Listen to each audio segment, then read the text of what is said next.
there a ladder? Yes. Here's the ladder, boyo. Alright, our next episode is from season 10. The episode is Lost and Found. I've got spicy mistakes for you guys. And here's your first hint, okay? Listen closely. I want you to pay close attention to the toppings on the Krabby Patty. You guys can spot the mistake. Try and comment it before I come back in. Roll the footage. Thanks.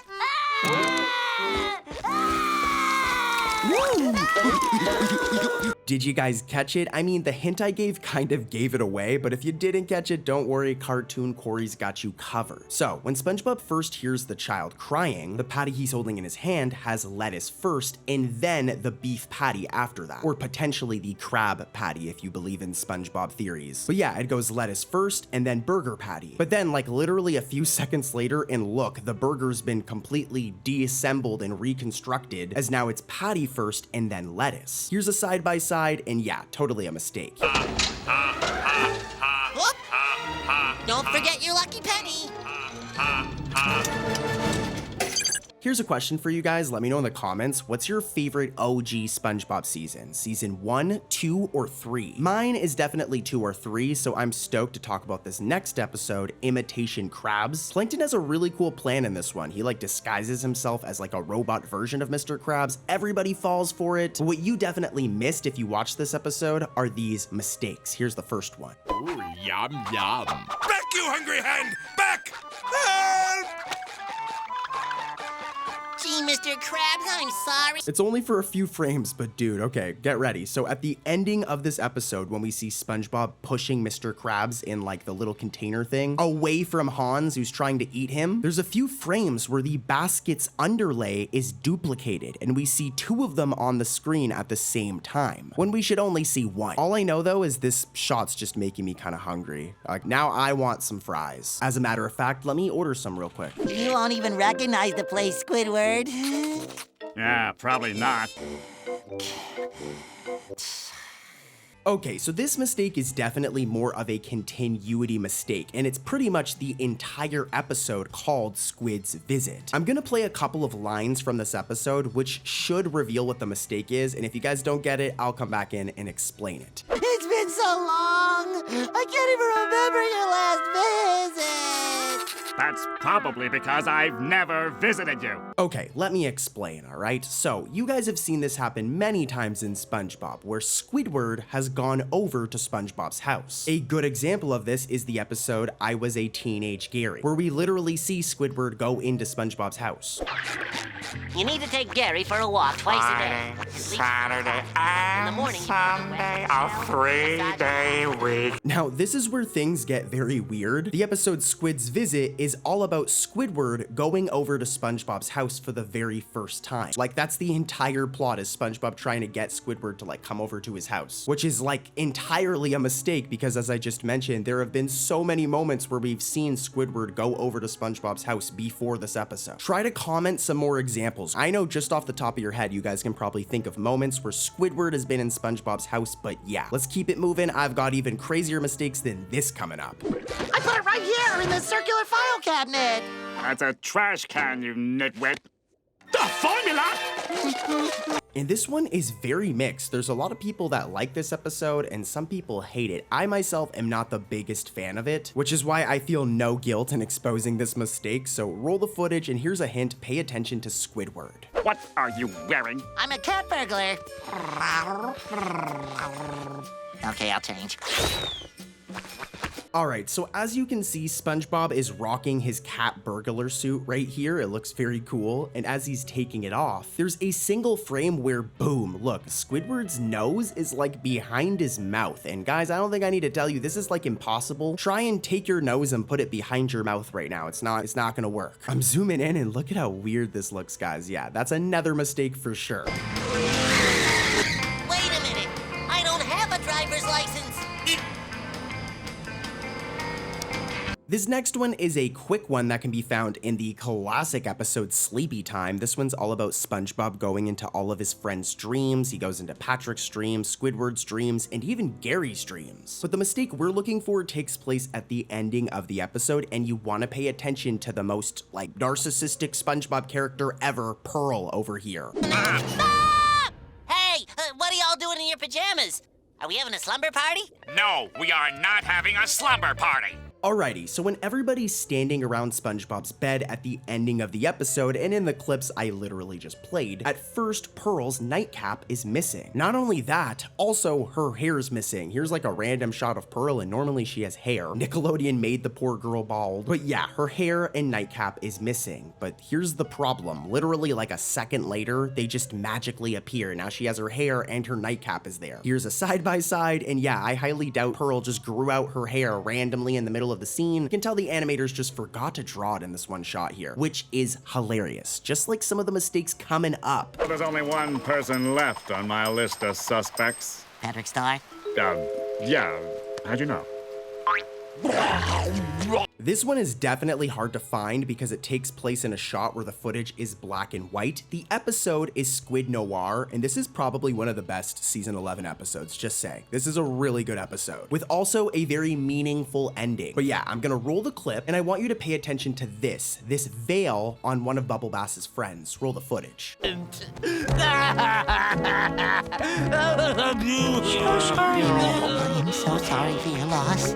I'm not. You guys probably caught it, but yeah, that veil, that thing on this kid's head right here, disappears for a split second. It happens right after, like, Bubble Bass's friends try to comfort him after his action figure breaks. I feel bad for him. It's actually a pretty cool action figure, to be honest. I mean, like, look at this. It's pretty cool. But yeah, it just disappears for a split second, as you can see here, and then reappears. Here, I'm even gonna play the clip in slow motion so you can see, like, look, it's there, and then boom, it disappears, and then reappears. Will you help? I suppose I could join the cause, but it'll have to be our standard deal. A week of my wages per hour? You got it, kiddo. I've got more for you guys. It's like there's just unlimited amounts of SpongeBob mistakes. It's crazy, dude. I've never seen a show with so many errors, but then again, it's like one of the longest running cartoon shows, so, you know, gotta give them credit. With that said, though, let's also expose some mistakes. This episode is called Home Sweet Rubble, and take a look at this. I'm having another eggs and pencils crisis. Not now, Patrick. And Squidward has done a great job holding it all together. Against my will, I might add. I love mistakes like these. They're so easy to miss and so hard to find, but when you find them, it's like, yeah, I got you. So when SpongeBob says, and Squidward has done a great job holding it all together, look closely at SpongeBob's left sleeve as it briefly becomes disconnected as the camera pans up. Like, look at this. It looks so weird. It's almost like falling off of his body. Hopefully this dude is okay. He needs to go take a visit to the Bikini Bottom emergency room. You guys want one more from this episode? Okay, I got you. Roll the footage.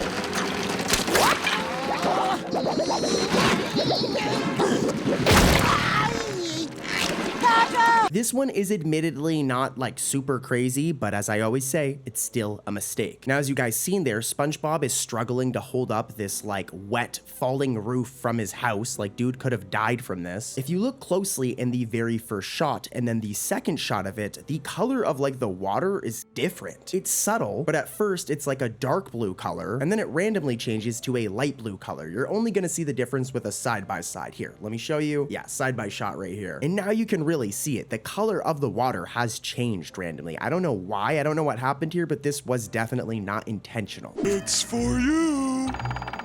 It's working. He's gonna answer it. Tartar sauce.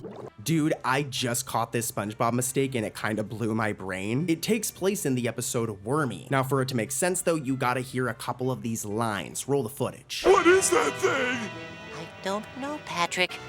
But whatever it is, it must have eaten Wormy! Yeah, so as you can see, SpongeBob in the episode Wormy has never seen a butterfly before. He has no idea what a butterfly is, which is hilarious, but also a mistake because listen, this is a season 2 episode. And if we go back to season 1, we go back to the second episode of SpongeBob, Bubble Stand. It actually might be the third episode. There's a moment where SpongeBob literally blows a bubble of a butterfly. And this, and that, and this, and that, and this, and that, and then...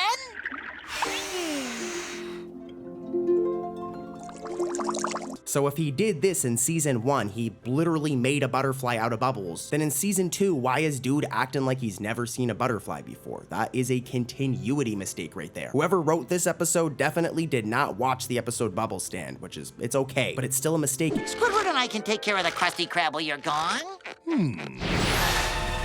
Order up! Let's head back over to season 11 again for this one. The episode is Larry the Floor Manager. And aside from the mistakes I'm about to expose, they're actually pretty bad. I like this episode as I love SpongeBob episodes where they don't just focus on SpongeBob. And all of the cool side characters get some love, you know what I mean? And Larry gets some love in this episode. But yeah, here's the first mistake, and guys, really pay close attention. More specifically to this line of fish right here.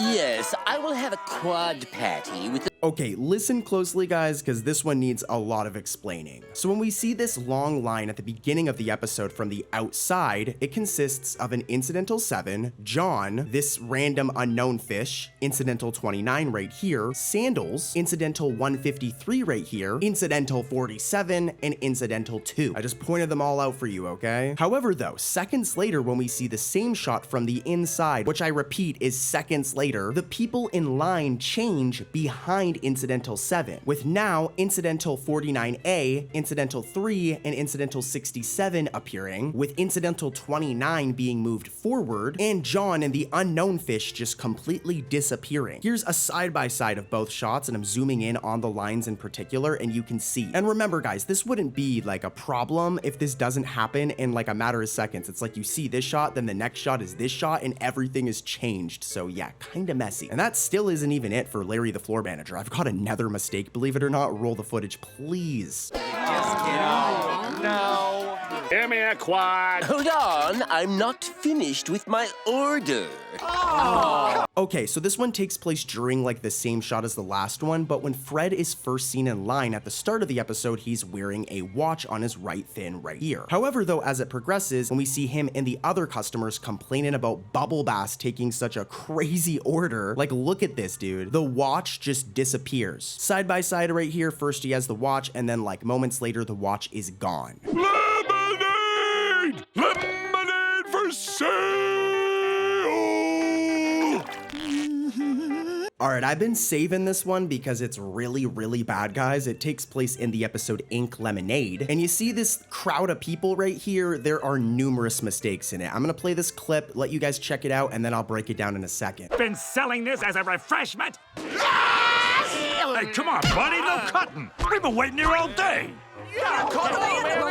Like I said, there are plenty of mistakes here. I'm gonna focus on 3 that are really bad. For one, Fred's belt is missing. There are shots in this episode where we see him wearing a belt. Also, incidental 63, this guy right here, I'm circling, zooming in, and I even upscaled the footage so you can very clearly see him. Incidental 63 is missing a torso. Yeah, his torso is just not there. I get why they didn't draw it because it's like a bunch of fish in one shot. Like, I understand it's a cartoon, but it still looks really weird, especially when he's also missing his arms and legs. Last but not least, this character right here, his name is Scooter. Remember how he looks, because if we look for him in this shot, where is he? Right here, I'm circling him. His body seems to be merging with the green fish next to him. Like, really take this in for a second, guys. Take a good look over here. I'm circling, I'm zooming in, and yeah, they're like merging together. That's not supposed to happen. That's not supposed to happen. Harry, I had a nightmare that all my friends were gone, and I was driving a... Ah! So it was true. Okay, so we've got Gone. Let's talk about this episode right here. And here's the thing, I feel like not a lot of people talk about this episode. It's pretty underrated. To be honest, the episode's actually like really, really sad, but we're not gonna get into that right now. We've got mistakes to expose, and I've got a couple. Here's the first one, and here's a little hint for you guys, okay? Pay close attention to SpongeBob's mouth. All right, roll the footage. Hi, fella. It's me.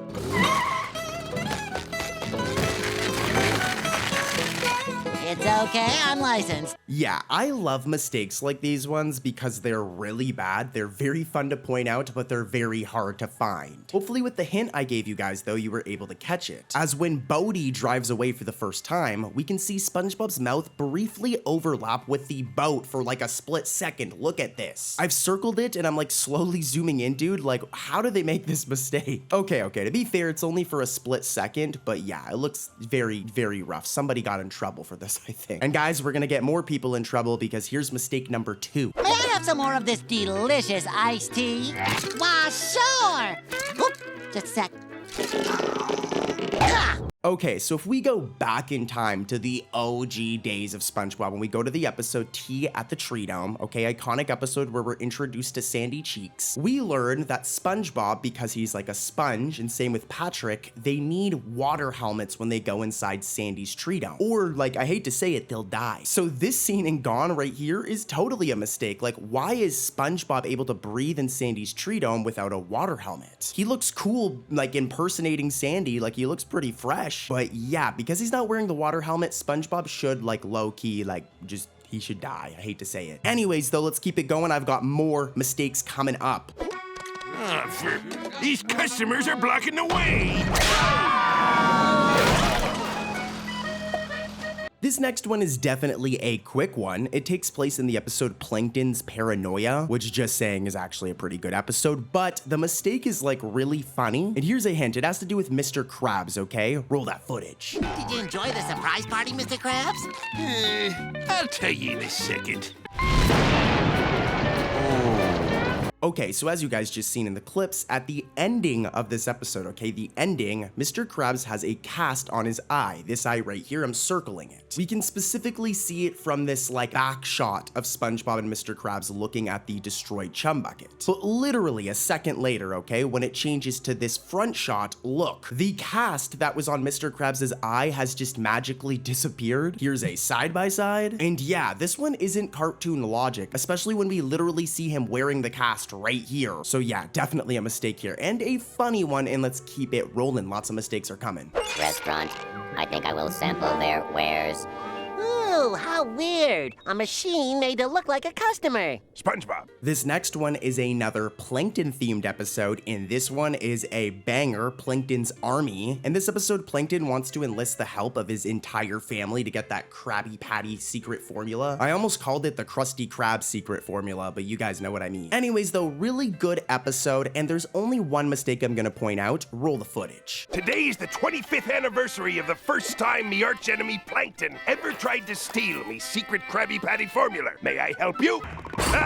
Okay, so let's take a quick look at the layout of the inside of the Krusty Krab. As you guys know, in the middle, we have Squidward's workstation with the galley grub menu and the enter sign, not the enter sign, the order here sign, correction. I'm talking about mistakes, but I almost just made a mistake while talking about mistakes. But yeah, we have Squidward's workstation right here. We have the door to like the kitchen where SpongeBob's flipping up those burgers. And then we've got this door right here, leading to Mr. Krabs' office. Now, in this episode, when Mr. Krabs says, today is the 25th anniversary of the first time Plankton ever tried to steal the Krabby Patty secret formula, we can see that door to his office right here. Okay, remember this, it's right here, remember. But when the robot shows up, right, and we look at that exact same spot, where is the door? The door's just gone. Like, they literally just forgot to draw it in this one shot. Here's a side-by-side, it should be right here. And to make things really funny, eventually when Mr. Krabs and Squidward walk outside, look, the door is suddenly now back. So at least they fixed their mistake, but yeah, that's a mistake right there. And I've got more.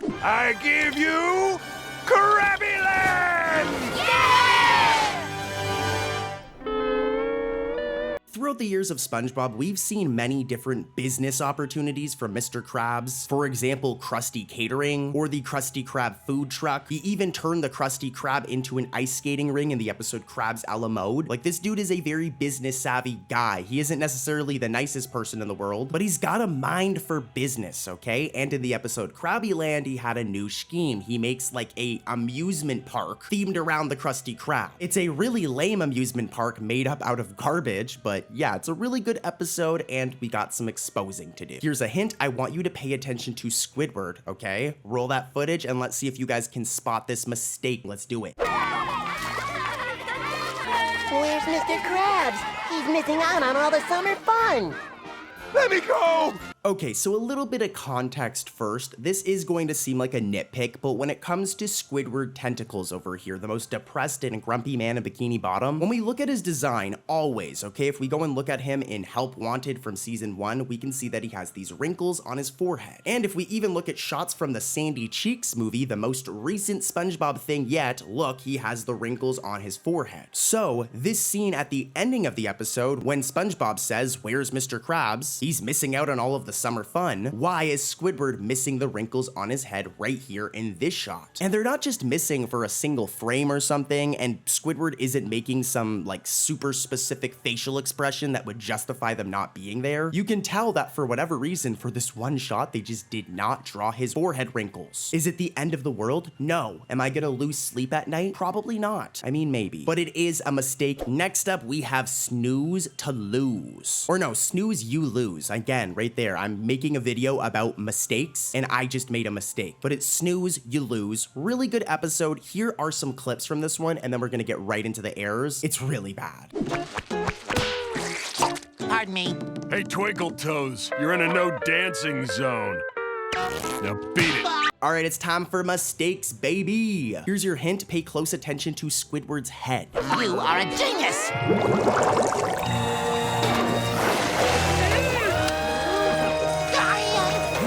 All right, so as you guys just saw right there, Patrick pulls on this lever to take this monstrous version of Squidward out of the tank. But when this happens, if we slow down and look right here, okay, I'm gonna stop and freeze right here, you'll notice that his head is like briefly cut off despite not fully touching the edge of the screen. So you can see that they prematurely cut him off here. It's supposed to be that he goes off of the screen, off a frame, which is why the top of his head would be cut right there. But they cut it like way too early. Like, look at this, I'm zooming in, and yeah, I don't think I need to break it down for you guys. That is 100% a mistake. I got it. A little bit.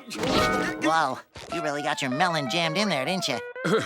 True, SpongeBob. SpongeBob Season 11 has a bunch of good episodes and a bunch of bad episodes, but the episode Library Cards is right in the middle. I've got a couple mistakes to talk about here, so let's just get right into them. This first one is really bad. Here's a hint, pay close attention to Patrick's eyes. You guys can do it. Try and comment the mistake before I come back in and like explain it. All right, roll the footage.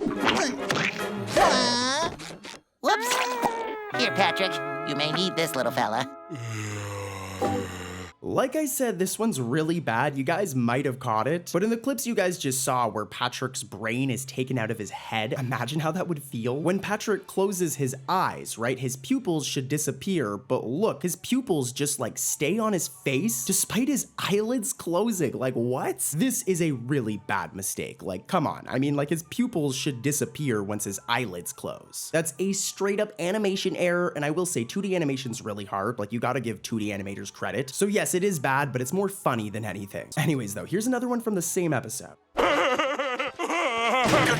Sir Urchin and Snail Whale Show! It's countdown time, SpongeBob!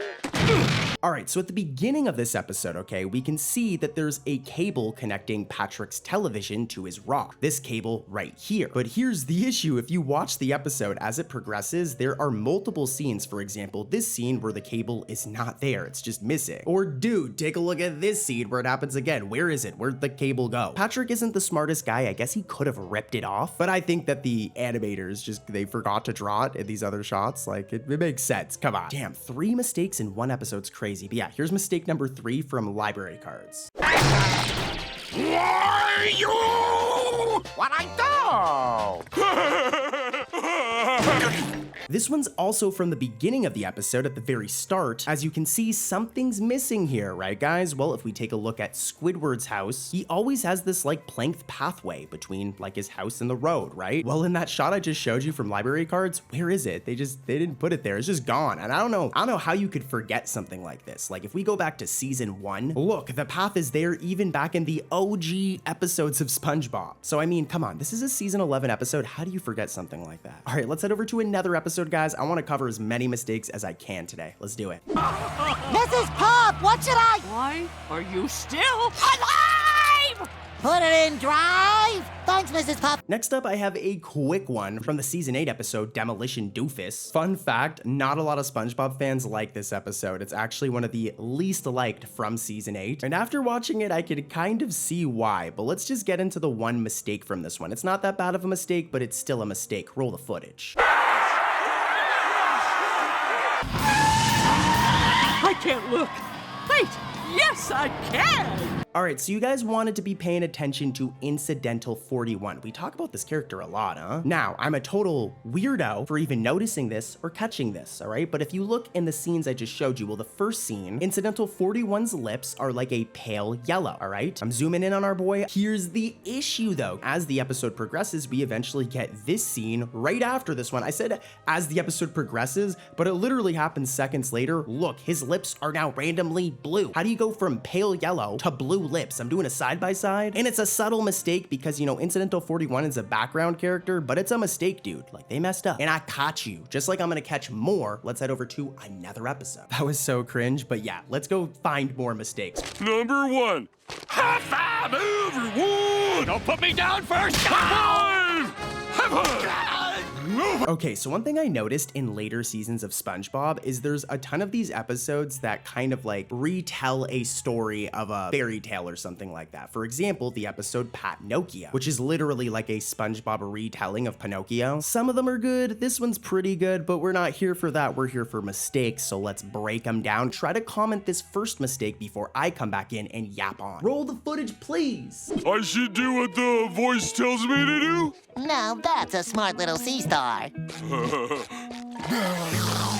This first one is pretty rough. It's a layering error, which you kind of have to understand animation to fully get. But trust me, when you see it, you'll understand why this is a mistake. So as you can see, if we pause right here, it seems that Patrick's eyes are overlapping with SpongeBob's layer. Like, I don't think I need to tell you guys, Patrick's eyes should not be like over top of SpongeBob like that when Patrick's walking behind SpongeBob. This is a really bad animation mistake, but it's only for like a frame, I guess, so it's not that big of a deal. But look at this dude. All right, let's head over to another mistake from the same episode. They're stealing our food. Who's stealing our food, Pop? Let me at him. Let me at him. Get him, Pinocchio. This one's also pretty bad. You guys might have missed it because Plankton looks so cute in his little outfit here that you probably weren't paying attention. But if we pause at the right frame, wait for it right here. Yeah, I don't even think I need to tell you guys. Where's this dude's mouth? Where'd Plankton's mouth go? It's just gone, man. And it's gone for a few seconds too. It's not like just for one frame. So yeah, that's another mistake right there, guys. And let's head over to another episode of SpongeBob. I'm saving the craziest mistakes for last. You guys know how we do it over here. Well, at least our loyal clientele haven't jumped on the chum wagon. Don't speak too soon, Mr. Krabs. All right, so as you guys know, Squidward, all right, he's a good guy, but for the most part, he's pretty much like Mr. Krabs' like slave. He just works all the time and like low-key hates his life. I'm pretty sure he hates the Krusty Krab too, which is why it's awesome that he gets to work at the Chum Bucket in the episode Chum Fricassi, I think is what it's called. I mean, like, look at this word, Fricassi. I think I'm saying it right. You know you guys would not pronounce that right on your first attempt, so, you know, give me my kudos, okay? It's a good episode. It's cool to see Squidward win for once. He teams up with Plankton, and let's skip all of that and get right into the mistakes, because this first mistake is hilarious. Well, you might want to make room for seconds. Thank you, sir. Come again. Enjoy your leftovers. Okay, so here's a big thing you need to know for this one to make sense. Squidward goes to work at the Chum Bucket, as I mentioned, right? And the Chum Bucket becomes Le Chum Bucket. They add a L-E before it to make it sound nice and fancy. You know Squidward came up with that. Now, they even go as far as updating like the restaurant from the outside to include the Le Chum Bucket. I don't know why I'm saying it like that, but as you can see, they include it here. But this is not consistent throughout the episode, as we have this shot right here, for example, where they forgot to put the le in, or the le in. And here's another example where it's missing again. So funny mistake here. And here's one more from the same episode. This one's really, really bad. Laugh it up. My knowledge and intelligence could make even the Chum Bucket a success. Hey! Hey! Did you guys catch it? I wasn't exaggerating about it being bad. Like, listen closely. So when SpongeBob and Squidward are walking from the Krusty Krab with Plankton being a little snake spying on them, if we watch closely, look, SpongeBob's legs are like briefly detached from his body. I'm gonna play the clip in slow motion and loop where they detach. Like, look at this. Yeah, that's a major animation mess up. It looks so weird. Let's be real, when it comes to like cartoon villains, there is nobody as persistent as Plankton over here, okay? So imagine if the dude just gave up one day. It'd be crazy, right? Like Mr. Krabs would be so happy. And guys, this is actually what supposedly happens in the episode Plankton Retires. Here, take a look at these clips setting up the episode, and then we're gonna get into the mistakes, don't worry.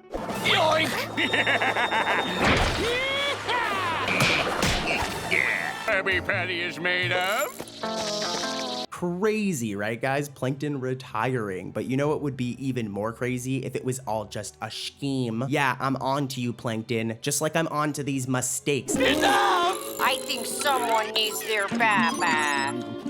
That's just not gonna work anymore, don't you see? This one has happened a couple of times in previous episodes, so it's somewhat of a consistent mistake. But when Karen comes in the room in the clips you guys just seen and gives Plankton a bottle of milk, she appears to have nothing attached to her. But here's the issue: in the next few scenes, when Plankton jumps out of her hands, look, she's now randomly attached to an electrical outlet in this shot right here. And again, she's now also plugged in this shot right here. Despite these shots where she doesn't need to be plugged in, like what? This is definitely some cartoon logic here, you know, it's not that big of a deal, but it's still kind of a mistake. Like, come on, have some consistency. I'm being a total hater right now. It's not that big of a deal. Nothing will ever beat SpongeBob season 1. I mean, let's be real. So many good episodes in this season. For example, Kookie. This is a really good one, where SpongeBob and Patrick do not listen to Mr. Krabs, and, well, they do this. But Mr. Krabs said, SpongeBob, let me ask you something. Does this look dangerous? Yeah, Mr. Krabs tries to warn them. Thank goodness they don't end up in the gift shop. All right, it's mistake time. Here's the first one, and here's a hint. You want to pay attention to SpongeBob's belts. Here's a PNG of SpongeBob. These little black, like, rectangles across his pants are his belts. And here's a back shot of SpongeBob. He always has the belt on the back of his pants as well. All right, pay attention to that. Roll the footage, please. "Look at me! I'm hooked!" It's in there pretty deep. What am I gonna do? There's only one thing to do, boy. All right, so let me explain. It only happens for a brief frame or so, okay? But when SpongeBob reveals to Mr. Krabs, turns around and says, "I'm hooked," we can see that the animators forgot to draw the back belt part of SpongeBob's pants. And now you could say that they did it on purpose because the hook is in his pants. But literally in the next shot, look, we can see that the hook is in SpongeBob's pants as he's being pulled from the outside, but we can see those belt strips on the back of his pants. So this one shot right here where they're missing is totally 100% a mistake. Here's another one from Kookie. You were a good little fry cook, SpongeBob. It's SpongeBob Nudie Pants! Alright, so as you guys just seen, Mr. Krabs kind of accepts that SpongeBob might be gone forever because of the hook situation and puts a help wanted sign on the door. That way he can hire a new fry cook and replace SpongeBob when he gets eaten at the gift shop. Here's the thing though, moments later when SpongeBob eventually gets flung off the hook and crashes into the Krusty Krab windows, look, that help wanted sign that Mr. Krabs put up literally seconds ago is not there, it's gone. So Mr. Krabs puts it up on the wall, but then when we get this shot here, the animators forgot to draw it. Excuse me! Pregnant lady coming through! It sure is hard being preggers. Yeah. Look at this red crab right here, okay? Let's be honest with ourselves. There is no greedier cartoon character than Mr. Krabs, who's always looking for new schemes to come up with money. And the episode, The Scent of Money, is no exception. I mean, kind of obvious based off the title. It's literally called The Scent of Money. There are a few mistakes in this episode, but the one we're gonna talk about is actually like pretty bad. So yeah, let's get right to it. Pay close attention to Gary. What do you mean you don't feel so good? You look fine to me. Quit being such a baby and start making me some money. I'm gonna make this one quick because there is a chance I've covered this mistake before. If I did, I apologize. But when Mr. Krabs says, "Now quit being such a baby and start making me some money," geez, Mr. Krabs, you're like a bad person. These spots in spiral on Gary's shell disappear for like a couple of frames. It is so weird seeing Gary's like naked shell like this, dude. Like what? What's he doing? Straight construction! We're back to season 13, baby, and this episode's really cool because it's all about Pearl. As you guys know, SpongeBob primarily focuses around, like, obviously SpongeBob, but lately, especially in the later seasons, there's a lot of episodes that will focus around the side characters, which is really good for, like, world building and building up the, like, SpongeBob universe. So yeah, this episode we're gonna be talking about Upturned Girls. I love it. It's all about Pearl and Narlene going on their own little adventure. SpongeBob's barely even there. What is definitely there, though, are mistakes. There's two, and here's the first one. I want you to pay attention to Pearl's shirt. Told ya. Wait a minute. I know you two. You're those hooligans. It's those wily whales. Alright, so I will admit there's a chance that this one is intentional and not entirely a mistake, but if we look at Pearl's design, she always wears the shirt with a P on it, so she's very self-absorbed, but she wears a shirt with her initial on it. And in the sketch of Pearl that we've seen in the clips I just showed you, they completely forgot to put the P. So yeah, very, very weird. Might not be a mistake though. This one coming up right now though is definitely a mistake. Roll the footage. Okay. This'll be great. Two whale gals reconnoitering the big city together. This character right here is Incidental 31, okay? And you'll notice that he has these like blue stripes on his back right here. Now, throughout this scene, we eventually get this moment where Pearl like touches him. She actually wipes her fins on his back, which just shows how rude Pearl is even more. But here's the issue. When she wipes her flipper on his back, look, the blue stripes just magically disappear. These are a part of his skin, so they wouldn't just wipe away. I want to make this clear. Like the animators, I don't know what they did here, but the blue stripes should just go away. Talk about a weird mistake. Believe it or not, the Sandy Cheeks movie is here, even though it literally leaked, but it's here officially. And I've found a ton of mistakes. So yeah, let's talk about a ton of mistakes hidden in the Sandy Cheeks movie. Good morning, Sandy. Haven't seen you in a while.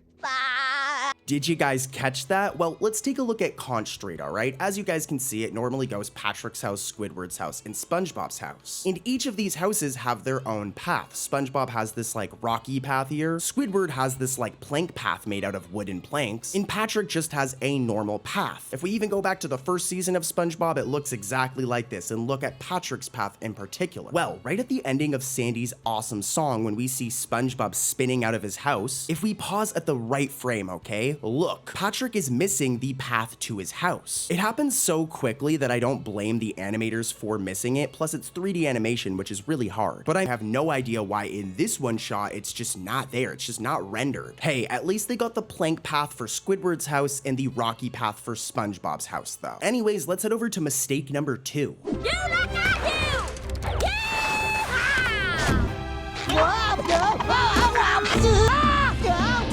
Okay, so as you guys just seen right there, Sandy and SpongeBob are looking for a way to get to Texas. And Sandy grabs one of these shells, throws one to SpongeBob, and they kind of use them as like skateboards to kind of ride and escape. Once they eventually go into the water and get higher up, Sandy then starts teaching SpongeBob how to stand on one of these and how to use one of these like shell skateboards. And this is the issue because there have been instances throughout SpongeBob where we've literally seen SpongeBob ride one of these shells. And dude is like Tony Hawk with one of these. For example, look at this clip of him riding a shell like a skateboard in the episode I Had an Accident.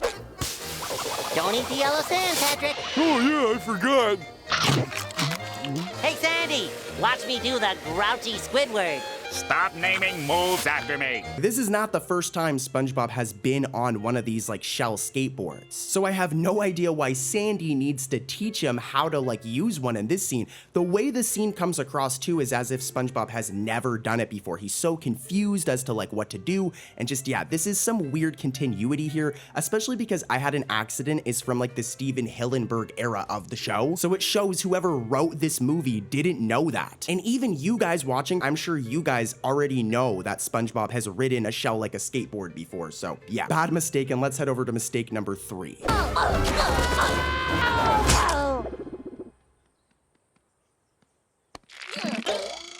Ouch. I'm like so proud of myself for catching this mistake because I found it all by myself with no help. All right, so for this one to make sense, let me explain really quickly. As you guys know, this is SpongeBob right here, and he always wears a belt within his iconic square pants. And it goes all the way across his square pants, okay? We see it in the front, we see it in the side, and we see it on the back. Now, as you guys just seen before this, SpongeBob crashes into this like cactus when him and Sandy finally make it to Texas. And here's the thing, in the zoomed out shot before Sandy comes and pulls him off, we can see the back part of his belt on his pants right here. But in the more close up shot, when Sandy rips him off and is walking up to him, look, they completely forgot to put the back part of his belt. And this is especially bad because, like I said, we go back like literally a second, we can see it there in the zoomed out shot, but in the zoomed in shot, it isn't there. Also, just saying, this arm right here looks like it's barely even attached to his body, but that's not that big of a deal. The belt missing though is 100% a mistake. I guess that this specific model of SpongeBob was missing it, but again, the shot before has it, so I don't know, man, but it's a mistake. Reality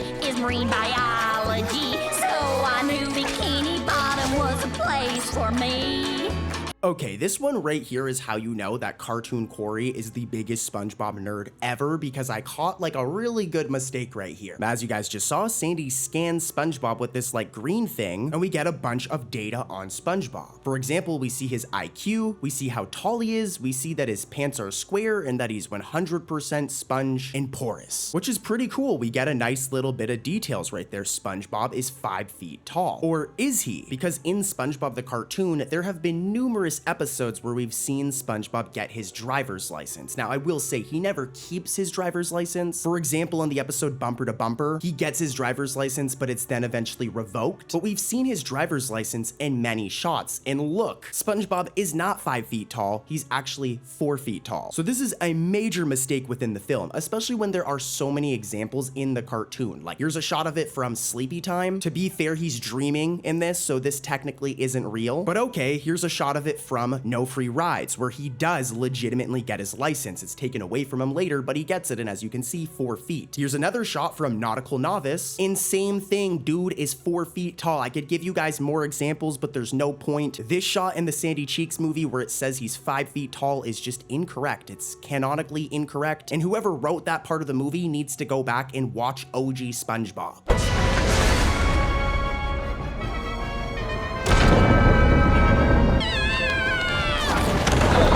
Alright, this next one's pretty bad. It's similar to one we already covered today, but it's pretty rough. So, when Bikini Bottom is being taken in, we eventually get this overlooking shot of Conch Street, of SpongeBob, Squidward, and Patrick's homes. And again, if we take a look at Conch Street in any other shot, right, we'll see that each house has its path. I don't need to explain them again, you guys already know. But if we look closely here, we slow down the footage, like if you look, they did not put the paths at all. And SpongeBob, Patrick, and Squidward's houses have not been moved yet or anything. So really, from this shot right here, we should be able to see all of the paths, especially when we can see the road to Conch Street right here. Like, this black strip is the road to Conch Street, so the paths leading to their houses should be there. Furthermore, I want you to look beside SpongeBob's house, okay? On the opposite side away from Squidward's house, there's nothing there, right? I'm circling this spot, there's nothing there. But as the scene progresses and we get the shot where Sandy screams no and we see Conch Street get ripped up out of the ground, there's this random house right here, right beside SpongeBob's. When literally like 2 seconds before this, when we have the overlooking shot, that house is not there beside SpongeBob's. So I'm showing a side-by-side and I'm circling the house. And yeah, as you can see, it's missing here. So this was 100% a mistake. That's 2 in 1. Not only are the paths missing, which is really bad, but this house just magically appears beside SpongeBob's out of nowhere.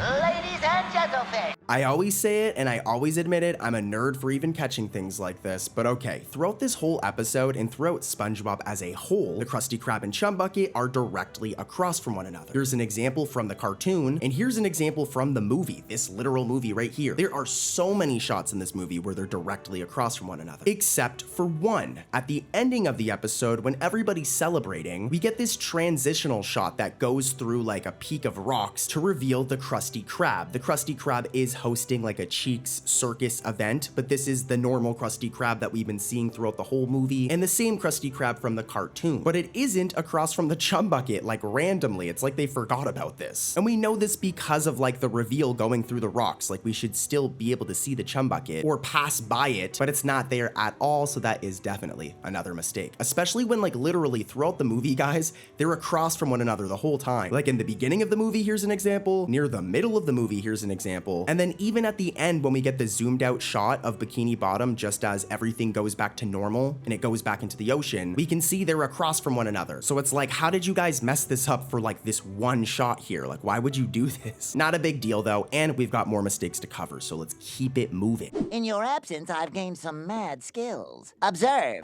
Put us back in the water, you land-loving demons! Admittedly, I may be nitpicking a little bit with this next one, but for some context just for you guys, in the real world sections of this movie, we see this playset version of SpongeBob's house, Patrick's house, and Squidward's house, of course. And here's the thing, if we take a look at Patrick's house in any episode, it's always brown, okay? If it's nighttime, it'll sometimes be like a darker color, but that's only if it's nighttime. When it's daytime, it is always brown. Now here's my problem, right? In the real world sections of the movie where they're in like the science lab, there is lights and everything. It's not nighttime. So why is Patrick's house purple? Like look at the 3D animated like playset version of Patrick's house. It's purple. Let's do a side by side with his house and other shots from the movie. And yeah, I don't know why it's purple in the playset version. It makes no sense. Like SpongeBob and Squidward's houses are the right color. So I don't know if this was intentional or a mistake, but it shouldn't be purple. That's for sure.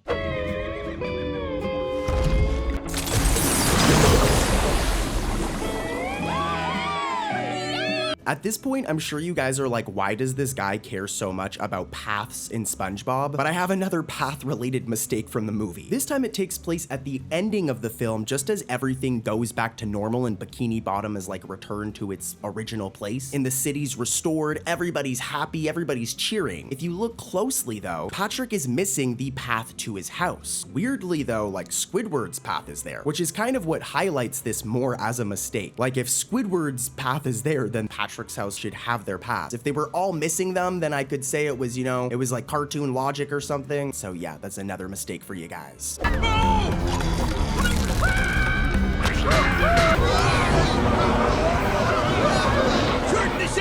Okay, so I'm not gonna make this one too long. It's not that crazy of a mistake, and there's crazier mistakes to talk about after this, so I'll make it quick. But as you guys know, on the inside of the Krusty Krab and like the dining room area where all the fish eat, there's Squidward's workstation with the cash register, the order here sign, and the galley grub sign. The galley grub is pretty much like the menu. Now, normally the galley grub sign is right on top of Squidward's workstation. Here's an example showing this, and here's another example showing this. Here's even one more example. Look right here, you can see it's right on top of Squidward's workstation. But in the clips I just showed you guys, specifically in this shot right here, for some reason the galley grub sign is like ridiculously far from Squidward's workstation. Like based on how this shot looks, it's like the galley grub menu is like in the middle of the restaurant. So yeah, not the biggest mistake. I mean, like it could have been way worse than this, but this is still technically kind of a mistake. Like I don't know why it's over here. It should be way farther back and closer to Squidward's workstation.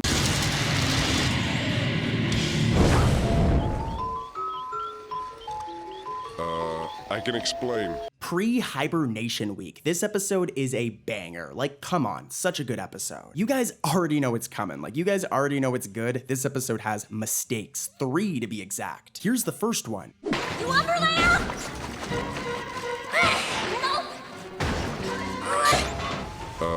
I can explain. Yeah, so this is pretty funny, and you can see that this is some sort of layering issue. So at one point, Sandy throws an entire building in the air. Like, dude, Sandy is jacked. Like, Sandy is definitely hitting the gym every single day. Anyways, though, so she yeets this entire building into the air, and if we look closely, this building in particular is very clearly, like, cut off. It isn't supposed to be cut off like this. It should be an entire PNG of the building. But you can see the animators or the art team made a little bit of a mistake here, with this thing getting cut off before it goes off screen. Obviously, when it's thrown off screen, it's gonna get cut off, but it happens prematurely here, so a mistake. And pre-hibernation week still has 2 more. Here's the second one. SpongeBob! What happened to sleeping? Well, I'll be asleep all winter. We only got 3 days for fun. This one is definitely gonna make you laugh a little bit, like I don't know what's going on here. But the calendar that Sandy pulls down when she and SpongeBob are frozen in the lake is like extremely incorrect. It only has 20 days and only has 5 days a week. Now you could argue that in like Bikini Bottom world and the universe of SpongeBob, months are only 20 days long. But we've literally seen calendars in this show before, and they usually have like up to around 30 days on them. So this was definitely a mistake. Like kids, just so you know, a month has 30 days usually. Maybe 31, not 20 days. So this was a weird mistake. And here's another one from Pre-Hibernation Week. This one though is really bad. I go to sleep for the whole winter. Can I do that? No, silly.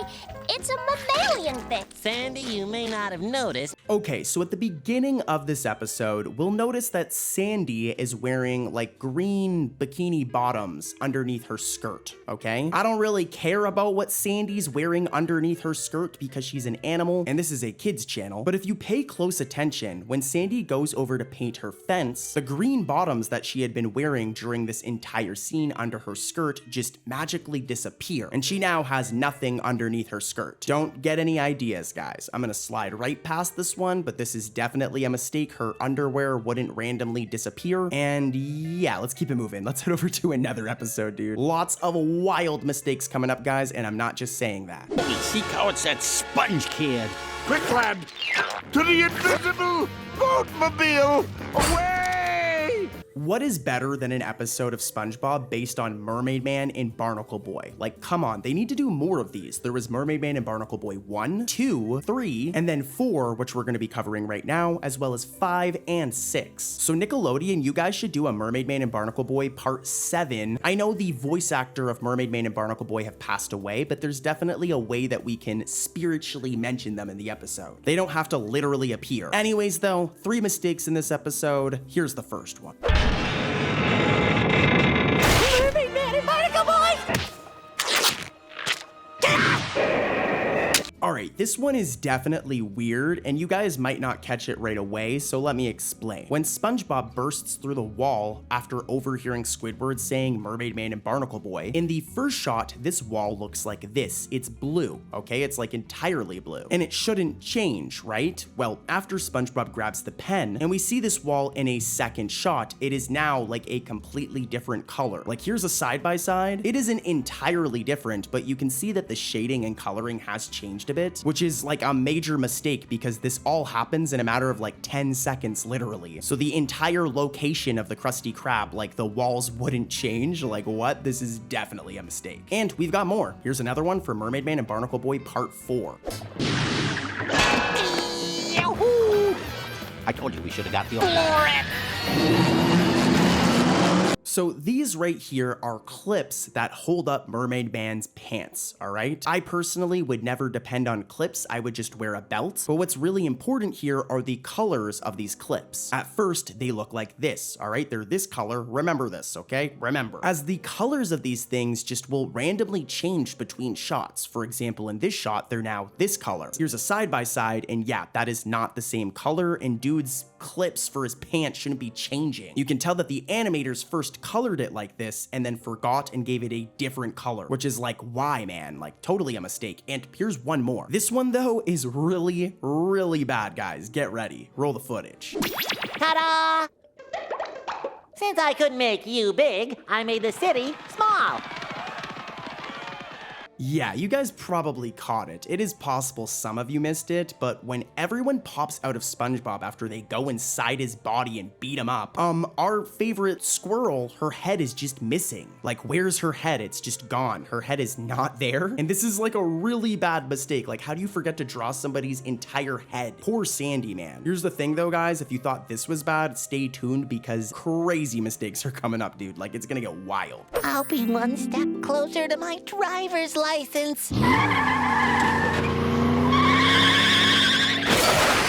Oh look, another really good episode of SpongeBob from the golden era. I'm talking about procrastination. This one is a good one, where SpongeBob has to finish his essay, but he just keeps on getting distracted and puts it off. How many times have you guys done that with your homework? Be real. I'm calling you out. I'm also calling out SpongeBob though, as we're gonna be exposing 2 mistakes from this episode. Here's the first one. Hop, ho, hop, ho, hop, ho, hop, ho. This one's pretty rough and it's easy to miss, but when SpongeBob's nose and eyelashes are exercising, like what? Something's missing, guys. Can you tell me what it is? It's missing. Yeah, SpongeBob's entire right arm is just gone. They like forgot to draw it. How do you forget to draw somebody's entire arm? Like what, dude? Don't worry, he does get his arm back after the scene, but yeah, as you can see here, that right arm is missing, and boy, oh boy, is that an error. I've got another one from this episode that's also pretty spicy, but pay close attention, okay, guys? What not to do at a stoplight? Let's see, where are we?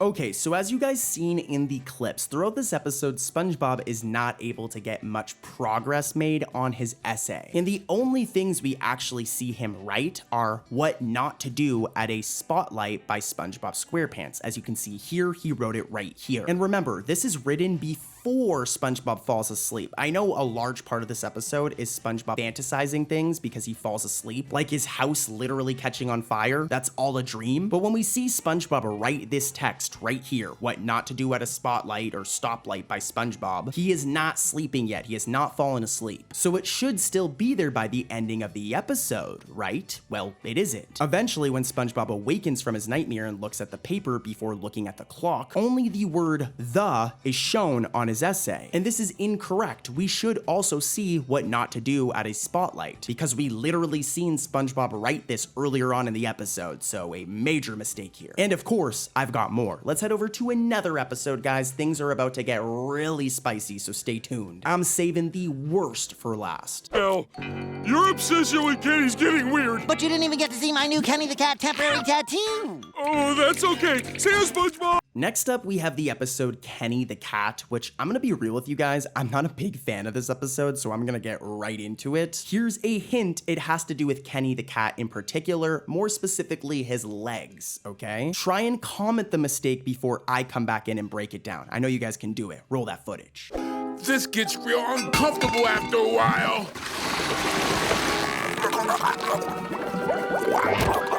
Yeah, like I said, I'm gonna make this one very quick, but when Kenny gets his oxygen tank, okay, if we look very closely, his entire right foot is just not colored in and is transparent. As I say that, I'm kind of remembering that I might have covered this mistake before, so if I did, I apologize, and don't worry, all the upcoming mistakes are new. But yeah, when he gets the oxygen tank, his right foot is just completely transparent and is missing any color. And I'm sorry, whoever was in charge of animating this episode should get like suspended or something. Like, how do you forget to color in a foot? This is also from the modern era of SpongeBob, so there's no excuse. A lot of the episodes we've covered today are from like 2001, the year some of you guys were born. So it's understandable that there's animation mistakes, but Kenny the Cat, no. Anyways though, let's keep it rolling, guys. Lots of episodes coming up that you do not want to miss. No, wait, he wants to take you on a date. Let's be real, guys. Is there any relationship that's more iconic than Mr. Krabs and Mrs. Puff? I mean, yeah, there's plenty of other relationships that are way more iconic. I'd even say Karen and Plankton are more of an iconic couple. But anyways, the next episode we'll be talking about is Krusty Love. And this episode is all about Mr. Krabs getting a crush on Mrs. Puff and taking her on a date and all that jazz. It's a good episode, but of course it has mistakes. It has 2. And here's the first one. A little hint though, pay close attention to Mr. Krabs. Something's gonna be missing. What's that smell? Register! 49. Like I said, pay close attention to our crabby boy over here, as when Mr. Krabs rushes over to the cash register, the animators forgot to draw his legs. Those are kind of important because to move, you need legs. So Mr. Krabs rushing over here isn't possible unless he has legs. Yeah, a weird mistake here. I don't know how they forgot to draw his legs, especially when he was animated to be moving. It's very strange, but it's definitely an error. A really bad one if you think about it, but we've got more. here's another one from Krusty Love, and try to comment the mistake before I come back in and break it down. It has to do with Mr. Krabs' outfit, okay? Roll that footage. Oh, I doubt that, my little shrimp boat. Imported music? Oh, what I'm trying to tell you, Mr. Krabs. Okay, so while Mr. Krabs is on the date with Mrs. Puff, he drips himself out in this very fancy outfit, okay? He's looking very dapper. He's looking like a man that's gonna go out on a date. To any of the boys watching, if you ever get a chance to take a girl out on a date, you dress up nice, you know what I mean? You put the cologne on. Anyways, that's exactly what Mr. Krabs does in this episode. Now, here's the issue. While they're on the date, we can see he's wearing the fancy outfit right here. But for a couple of frames in this shot, look, he randomly, well at the restaurant, changes back to his regular outfit, which was totally a mistake on the animator's end. As he's in his fancy outfit, he should be in the fancy outfit the entire date. Imagine you wear a suit, take a girl out, and then halfway through the date, you go in the washroom and change to your regular clothes. What especially highlights that this is an error is after this, Mr. Krabs reappears in his fancy outfit. So first he's in the fancy outfit, then he changes to his regular outfit randomly for one shot, and then goes back to his fancy outfit. Like, crazy mistake here, dude. I have no idea how this stuff happens sometimes. Next up is Wormy. I love this episode. It's all about SpongeBob and Patrick finding a worm, becoming friends with him, and then this happens. I think something bad happened to Wormy. He left his best friend Ribbon behind. Yeah, SpongeBob and Patrick, you guys are like, I cannot believe you guys are scared of a butterfly, but to be fair, they've never seen one before. Anyways, though, it's mistake time. Here's the first one. I didn't know I'd be missed so much. Golly, maybe I should go out of town more often. Did you guys catch it? It has to do with Fred, but Fred's eyes seem to become transparent while carrying Sandy and SpongeBob. This happens at the very ending of the episode, so it's very quick, but yeah, his eyes are just see-through. When I don't think I need to tell you guys that your eyes are not supposed to be see-through. This is a mistake. And here's another one from Wormy. It ate them, and there it goes. First Wormy. Okay, so after Mr. Krabs and Squidward run away from Wormy, we can see that there are two pairs of underwear laying on the floor. This is supposed to imply that Mr. Krabs and Squidward got so scared that they dropped their underwear. But here's the problem here. Mr. Krabs, yeah, it's possible that he wears underwear, right? But Squidward, let's take a look at a PNG of him. This dude doesn't wear pants at all. So this was definitely a gag. It's not that big of a deal, but I don't know where this underwear came from. It's not Squidward's. He doesn't wear underwear. So kind of a funny gag here, but it is technically incorrect.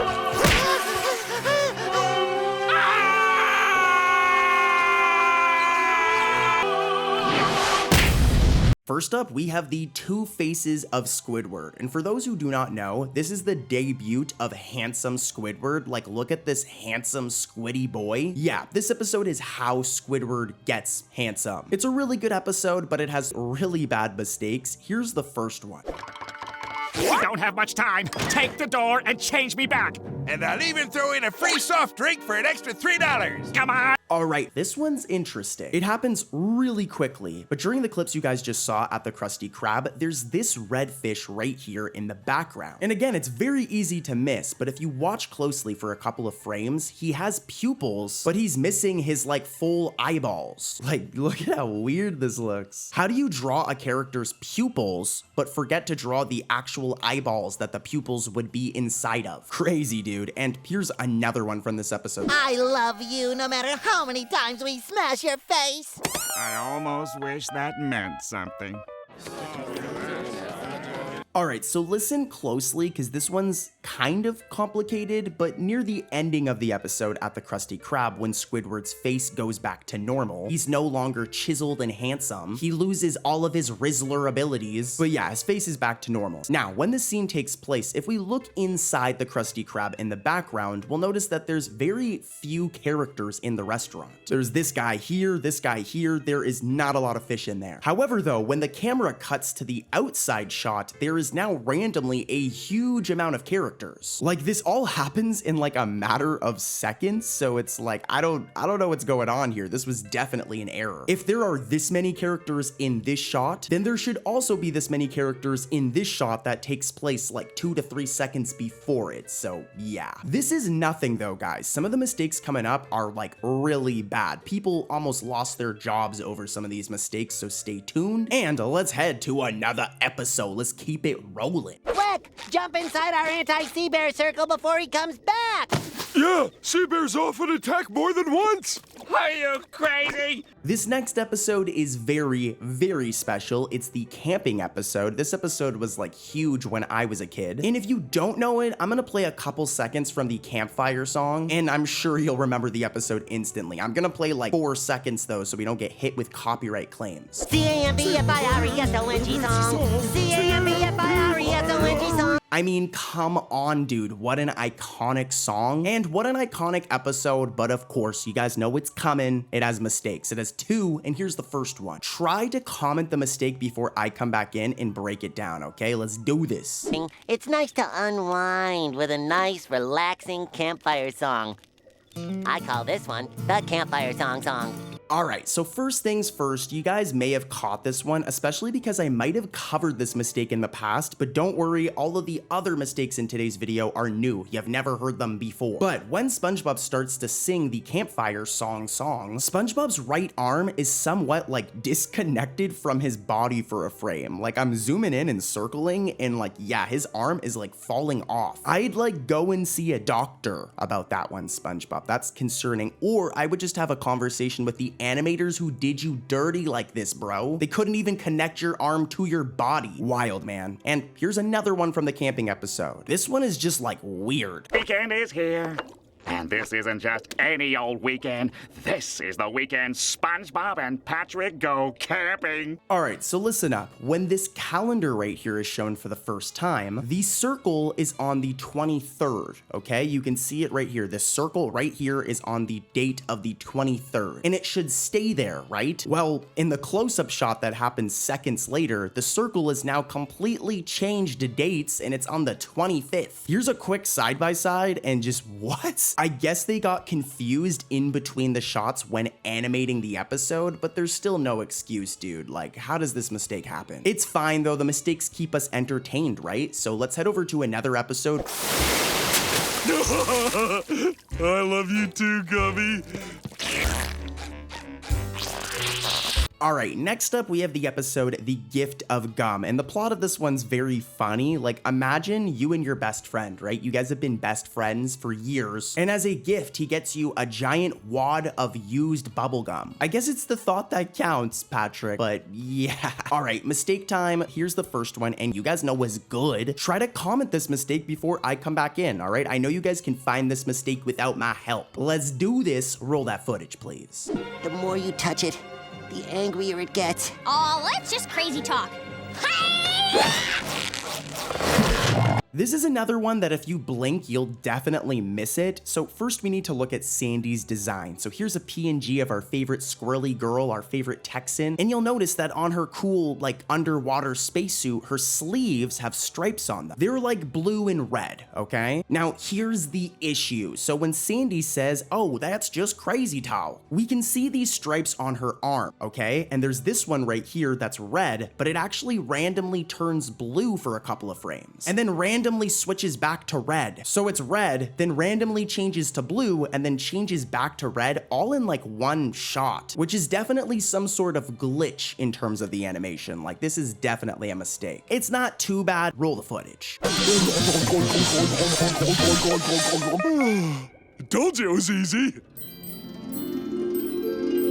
Okay, so this one is kind of like a common mistake in SpongeBob, and it has to do with SpongeBob's iconic pineapple home. Now, if we look at this beautiful place, this delicious pineapple home, you'll notice that there's windows, okay? And the windows are always usually in the same spot. There's also a chimney, all right? It looks like this. Remember, the chimney's right here on this side of the pineapple. Then there's this window here and this window here. Now, let's do a side-by-side with this shot from The Gift of Gum at the ending of the episode. And you'll notice notice that both the windows and the chimneys are actually facing the wrong way, weirdly. Normally the chimney's over here on this side, so why is it over here on this side in this episode? This was definitely an error where they flipped SpongeBob's house by mistake. Remember guys, for this to happen, SpongeBob would have to like completely redesign his home, so yeah, 100% a mistake. Let's keep it rolling though guys, lots of weird mistakes coming up and I'm saving the best for the end. Let's head over to another SpongeBob banger.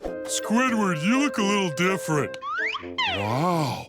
Have you been working out? Actually, Patrick, this is... Oh, hold it, SpongeBob! The episode isn't bad, it isn't necessarily good, it's very mixed, to be honest. Some SpongeBob fans like it, some SpongeBob fans hate it. I personally like it, but I mean, who cares? We're here for one thing, and that's exposing mistakes. Like, let's get some animators fired, guys. I'm kidding, I'm joking. But yes, let's expose some mistakes. Here's the first one from Squidward.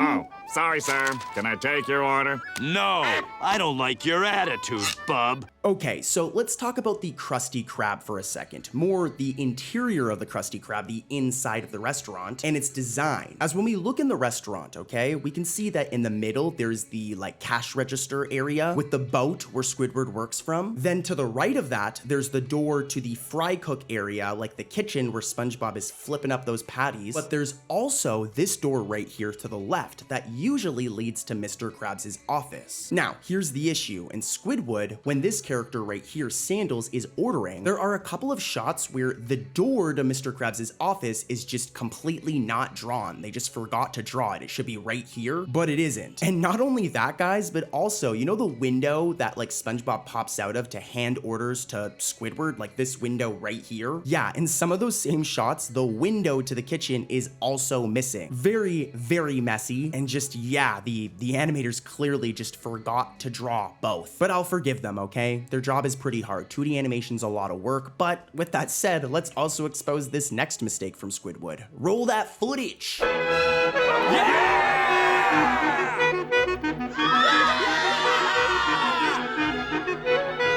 Yeah, I may have covered this one before. I'm not 100% sure, but no matter what, let's talk about it because it's pretty rough. As when this close-up of Mini Squidward playing the clarinet is shown, look, one side of SpongeBob's shirt is just randomly yellow instead of white. This is definitely some sort of layering issue. SpongeBob himself, like his model, is yellow, and I imagine the clothes are put on top of SpongeBob, so I guess like the color from his skin seeped through. I don't know. I'm not an animator, but it's a mistake. Wish I was back in Texas. The ocean's no place for a squirrel. Our next episode is Texas, such a good episode from that golden SpongeBob era. Nothing touches Steven Hillenburg. I don't think the show has gotten as bad as some people like to claim. Like a lot of people like to just act like modern SpongeBob is terrible. When it isn't, you've just grown up and modern SpongeBob is still for kids, it's not for you. But I can't deny that that Steven Hillenburg run was amazing and Texas is a good example. So to be honest, I actually feel kind of bad exposing these mistakes, but I gotta do it. Look, Patrick, I'm Texas. Howdy, y'all. I'm Texas too. Howdy, y'all. Get a dog, little Arnie. Now this one isn't that big of a deal, and I'm a nerd for even catching it, to be honest, but right before SpongeBob and Patrick start walking around in a circle, if we look closely at SpongeBob, it seems that he has two bottom lip outlines. Here's a PNG of SpongeBob. He normally has one of these right here. Like I said, it's supposed to represent his bottom lip. But yeah, if we look at this frame from Texas, yeah, SpongeBob has two bottom lip outlines when he's only supposed to have one. When he's only supposed to have one, not a huge deal, but it is a mistake. And come on, guys, you know that's not it. I got more. Let's head over to another episode. And this is where things get serious, okay, guys? This is where things get spicy. There are a lot of season 6 episodes. Like season 6, in my opinion, is where the series got like weird, but not in a good way, like a bad weird. And a good example of this is the episode Giant Squidward, where Squidward gets sprayed with this like growth stuff, resulting in him becoming like giant. He becomes like a big boy. And this causes like a lot of problems for the dude. Like I'm gonna get into the mistakes from this episode, but here's a little compilation of how being giant just ruins Squidward's life. Squidward, I guess this is your new life. And this is your new bed. Good night, old life. Yeah, I can imagine being a giant squid would be kind of like annoying. Definitely one of the worst things that has ever happened to Squidward. But anyways, it's mistake time. Here's a very spicy mistake from this episode that's insanely easy to miss.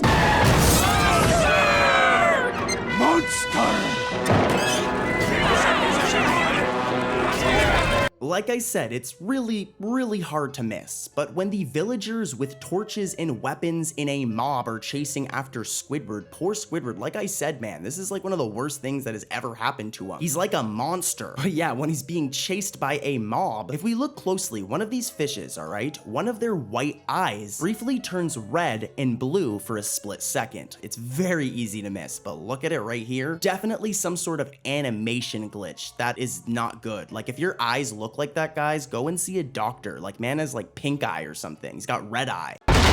What's the matter, boy? I think Plankton wants to destroy our way of life! Man alive! He's taking us down!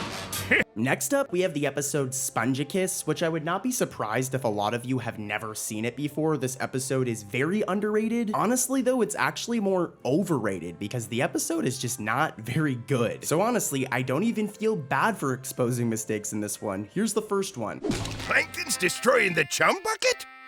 I guess he's finally given up on the restaurant business. Couldn't take the competition. You guys catch it? This one takes place right at the beginning of the episode as Mr. Krabs and SpongeBob open the Krusty Krab doors. It's only for a few seconds, but the undershirt underneath like Mr. Krabs' blue shirt, he normally has like a white shirt underneath it. As a matter of fact, here's a PNG of him. I'm talking about this right here. Yeah, in Spongicus in this scene, look, it's gray randomly. It's only for a few seconds and then goes back to white, which is how I know it's a mistake. At first I was like, maybe Mr. Krabs was changing up the fashion a little bit, you know, rocking a gray undershirt. But no, the animators just messed up. And they messed up more in this episode, as here's mistake number 2. Yeah. Stupid inflation.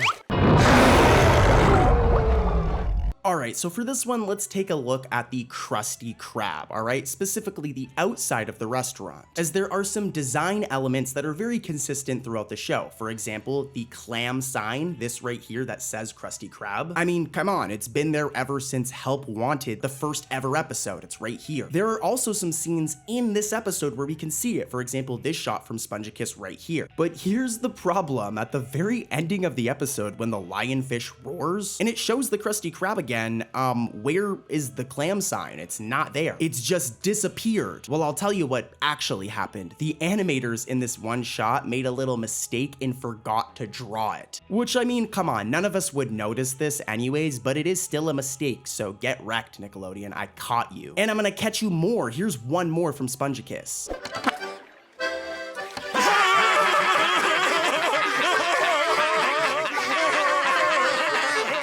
Yeah, so this one's kind of similar to the last one, except it takes place inside the Krusty Krab. Now, first things first, if we go back to any episode, in the Krusty Krab, in the cash register area, there is, of course, a cash register. This thing right here that Squidward is always operating. I mean, it's literally his job. Now, the problem is that in the clips you guys just saw from this episode, there's this random scene where the cash register is just missing. It should be on the counter right here while everybody is laughing around it, but the animators forgot to draw it. This might have been intentional to save time to make animating this scene easier, but considering that the cash register is literally always there, it just randomly missing from this shot is clearly a mistake. But hey, I'll forgive you, Nickelodeon. Mistakes happen sometimes. Some of the mistakes coming up though, guys, I don't know if I can forgive them for, because there are some awful mistakes in SpongeBob. So let's get to them. Let's head over to our next episode. Let's do it. Sad and alone, I am desperate for something to do and someone to play with. Next up, we have Season 6's Choir Boys, and this episode is actually really fun, where SpongeBob wants to join Squidward in singing at his choir. SpongeBob ain't too bad, too. He's got some pipes on him. My boy can sing. Now, this episode has sneaky mistakes, and they're all pretty rough. Here's the first one, and try to comment the mistake before I come back in and break it down. I know you can do it.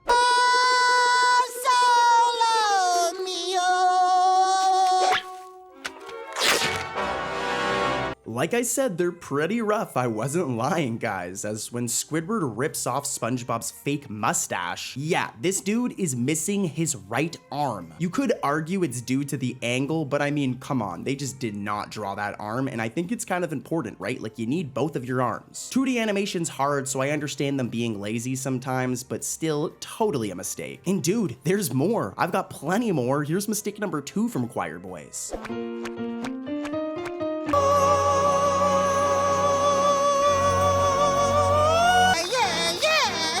Alright, this one's kind of complicated, so listen closely, alright? So during SpongeBob's grand, performance towards the ending of the episode, at first we can see this grandma right here at the piano chair, okay? She plays piano during the song, but towards the ending of it, we'll notice that she actually randomly disappears from the piano for a while. She was there, then disappears, and then seconds later, suddenly reappears. So you can see she was always supposed to be there playing the piano, but then the animators for a couple of scenes forgot to actually draw her at the piano and then eventually remembered, and she just reappears again back at the piano. So a very funny continuity error right here. I don't know, maybe she went to get a snack in the middle of the performance. I guess that's a theory right here, a SpongeBob theory. But we're not here for theories, we're here for mistakes. Until the bell is rung. Thank you. Although a smidge less rigorous next time, please. We're gonna do summer jobs. The thing is, this episode isn't really about the summer. It's about Mrs. Puff nearly destroying the Krusty Krab and her needing to work at the Krusty Krab with SpongeBob so that she can slowly pay off her debt to Mr. Krabs. As you can imagine, SpongeBob and Mrs. Puff are not the best, fry cook duo. They do not get along very well, but that's not what we're here for. We're here for mistakes. Rule the first one. I don't care anymore. This isn't worth it.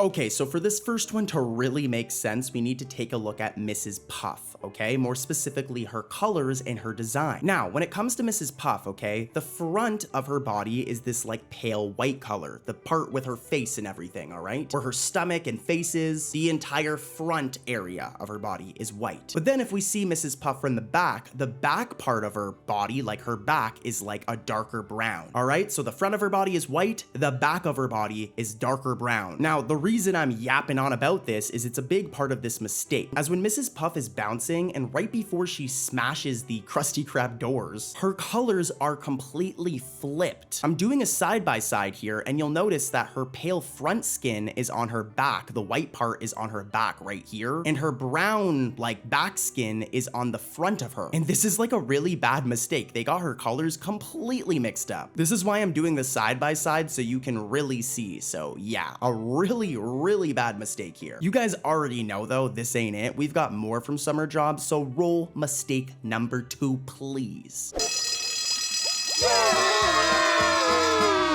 Have a good summer vacation, class. I'll see you all next fall. Now, this one is pretty hard to make out due to this episode being so old, but right at the beginning of the episode, very early on, all right, when the students are cheering at SpongeBob, if we pause at the right frame, we can see that SpongeBob's tongue, which is supposed to be pink or red, is randomly yellow. Like I said, this one's kind of hard to make out, so let's do a little bit of upscaling magic here. Look, I'm doing my magic, and boom, we've upscaled the image. And yeah, we can make it out a lot better now if we zoom in a little bit. SpongeBob's tongue is yellow, and that's incorrect. Incorrect, just like this next mistake from summer jobs. Let's keep it rolling with mistake number 3.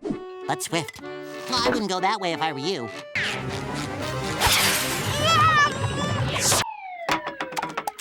Alright, I'm a nerd for catching this one, and I guess it kind of reveals that all I ever really think about is food. But in the clips you guys just saw, when Mrs. Puff gets the Krabby Patty, we can see that the lettuce is on top, alright? It's right here, remember this. I know I'm asking you to overanalyze a piece of lettuce, which is kind of ridiculous, but it's important for the mistake. But yeah, it's on top. However, when it's delivered to the customer, the lettuce is just randomly now transformed to the bottom of the burger. So either Mrs. Puff was messing with the burger she was fondling that burger and moving it around like a typical Uber Eats driver, or the animators put the lettuce on top, forgot, and then when it got to this scene, they incorrectly drew it with the lettuce on the bottom. That's probably what happened. See, now I'm just hungry though, but I still got more SpongeBob mistakes to cover, guys. So I'm gonna hold off on my hunger, especially because these mistakes are really bad and I don't want you to miss them. And then after this video, I'm getting a Krabby Patty, dude. Damn. All right, let's keep it rolling. It's me! Why is it all orange and blurry? Where? See? Right there, on the entire thing. Oh! Here's a question, guys. Who wants to go on like a vacation with SpongeBob's mom and dad? Like, let's go, guys. It'll be a blast. Well, that's exactly what happens in the episode, A SquarePants Family Vacation. The episode name kind of makes it pretty obvious, where SpongeBob and Patrick go on quite the adventure with SpongeBob's parents. Now, there's only one mistake I want to cover in this episode because it's really, really bad. Roll that footage. No. Oh, I could hear your stomach growling. I thought for a second it might be some kind of scaly monster coming to eat us. Yeah, I may have covered this before, so if I have, don't worry, all the mistakes coming up are new. But when SpongeBob says, for a second, I thought it was some scary monster coming to eat us, his entire left arm, the whole thing, his left arm just completely disappears for a frame. And this isn't because of like an angle or something. This is a blatant glitch in animation. It's only for one frame and then it comes back. So you can't even get mad at the animators. Like, but still, dude is missing his whole arm. Crazy. And let's head over to another episode. I just wanted to throw this one in because it's so bad, guys, but even this doesn't touch some of the mistakes coming up. So don't go nowhere. Guys, you know, we're not gonna be heading to Bikini Bottom. We're actually gonna be heading over to Karate Island, along with our favorite butt kicker, Sandy, so we can go save SpongeBob. Well, that's not what we're gonna do, but that's what happens in the episode Karate Island, which is a really good episode. It actually has a lot of cool fight scenes, so here's a compilation of all of the people Sandy has to take on to save SpongeBob. And then we'll get into those two really bad mistakes. Ha ha ha! You cannot pass unless you defeat me.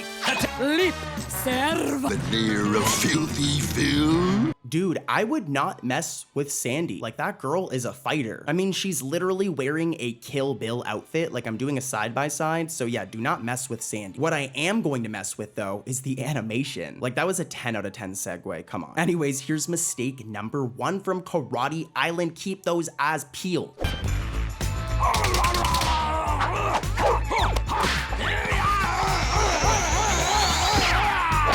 All right, so when it comes to Sandy, whenever we've seen her feet, not that I be paying attention to, you know, like a anamorphic squirrel's feet, but if we pay attention to them throughout the entire series, Sandy always has 3 toes. 3 of them, okay? Look at this shot, 1, 2, 3. But when Sandy's fighting Master Udon and kicks him in the face, ouch. If we look at her feet, she's shown with 4 toes randomly, when again, she normally only has 3. So technically a mistake here. They gave her an extra toe for some reason. Anyways, though, enough about Sandy's feet, all right? I'm not like that, guys. Let's instead talk about mistake number 2 from Karate Island. This one is really, really, really, really bad. Unless you defeat me, the Tickler, and my Iron Finger style. Ha Yeah, so I wasn't exaggerating when I said it was really bad, guys. So in this one scene right here, all right, when Sandy takes on the Tickler, when she first arrives and we see the Tickler, he is wearing brown pants, okay? But as the scene progresses, there's this one shot right here where dude has white pants randomly. We're literally in the middle of a battle here, so I highly doubt the Tickler like hopped in an Uber, went home, and changed into white pants, which is like the worst choice to fight in, by the way. Like, white pants stain so easily, and then came back with a whole new pair of pants. The animators drew him with brown pants, forgot, and then gave him white pants, which is like a 10 out of 10 mistake, guys. That's like really bad. Only 2 volunteer employees could do for no extra pay.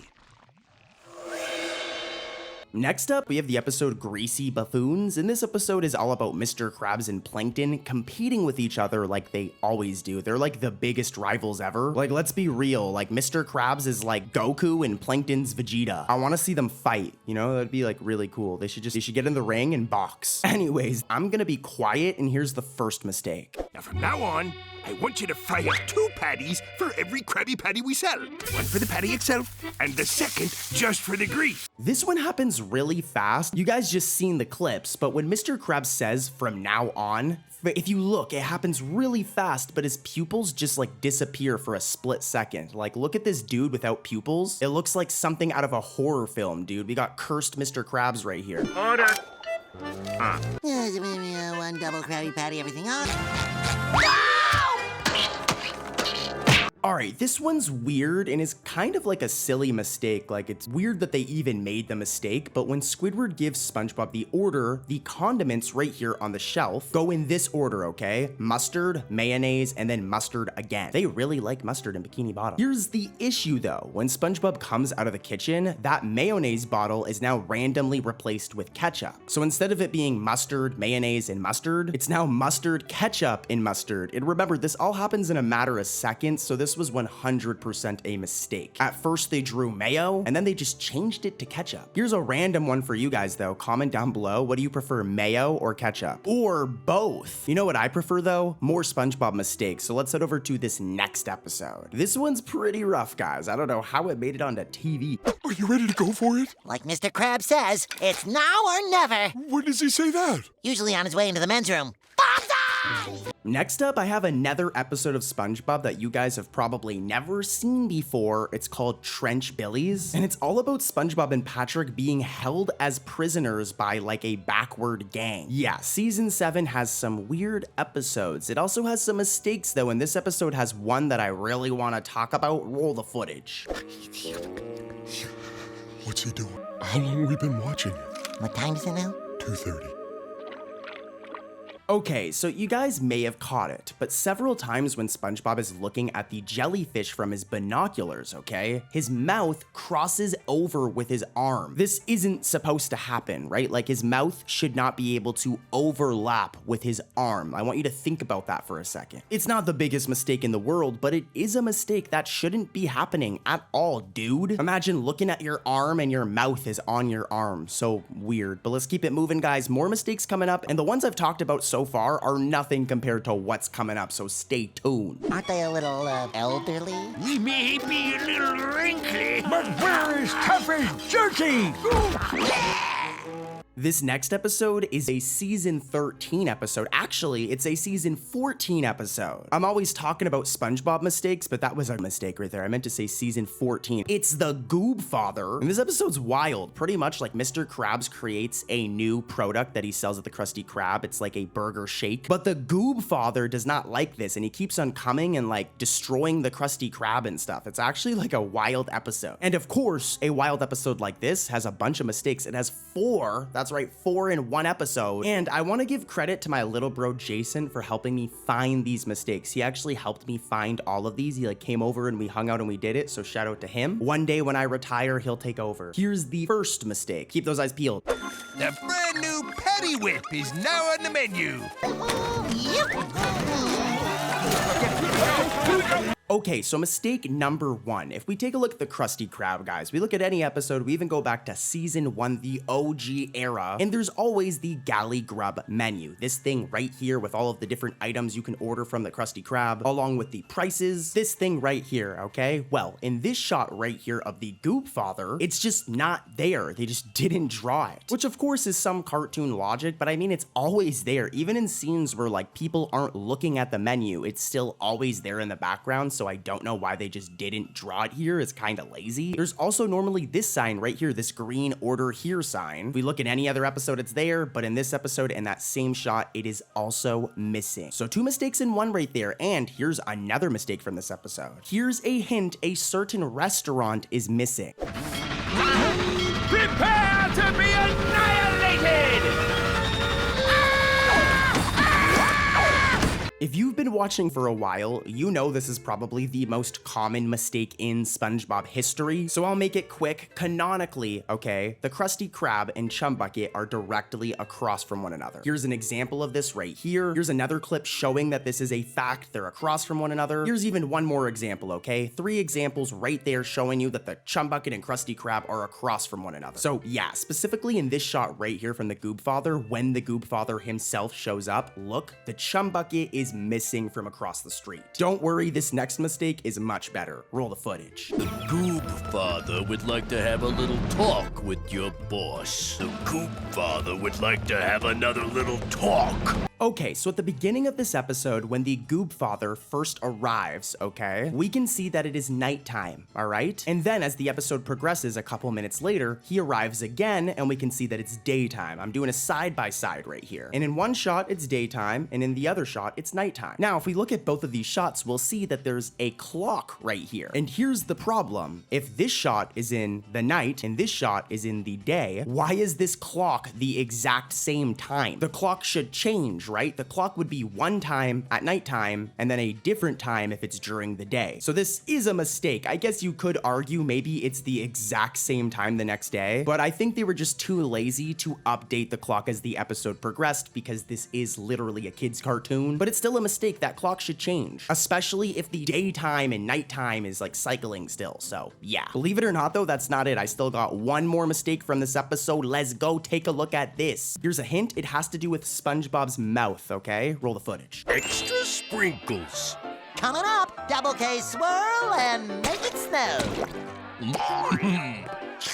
Did you guys catch it? Like I said, it has to do with his mouth, okay? As in the scene where SpongeBob makes an ice cream cone and gives it to someone, I want one, by the way. I want an ice cream cone. If we look closely though, one of his teeth turns yellow for a single frame. Very common mistake in SpongeBob, but it's still like a mistake. Like, dude, like, why is your teeth yellow? Go grab that toothbrush, my guy. Also, just saying, that's what happens if you eat too much ice cream, guys. You're gonna get yellow teeth, so don't do it. But all right, let's head over to another episode with more mistakes. I cannot believe there were 4 in that last one. Crazy, dude. I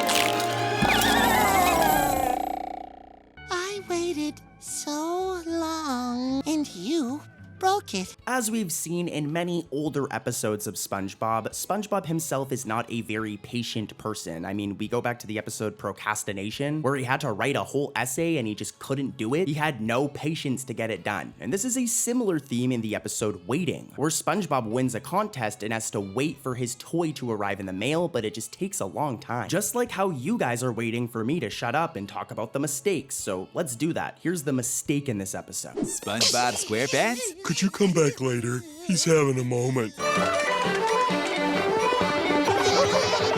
Yeah, so right after SpongeBob is given the toy, okay, Patrick and SpongeBob dance. They do their little dance. It's they got some good dance moves. Now, during this scene, there is no mailbox, okay? We can see that, like, when we look around the whole area, there is no mailbox at all. But then, at the ending of their dance, this mailbox right here just randomly appears, when it literally was not there during their dance. This also happens during this scene where SpongeBob is given the toy by the mailman. The mailbox literally is not there, but then when the mailman comes, it just magically appears. It just spawns in. Kinda lazy, Nickelodeon. And that's not it. I got another one from Waiting, and this one's pretty spicy, all right? Here's a hint. It has to do with this box right here. Roll the footage.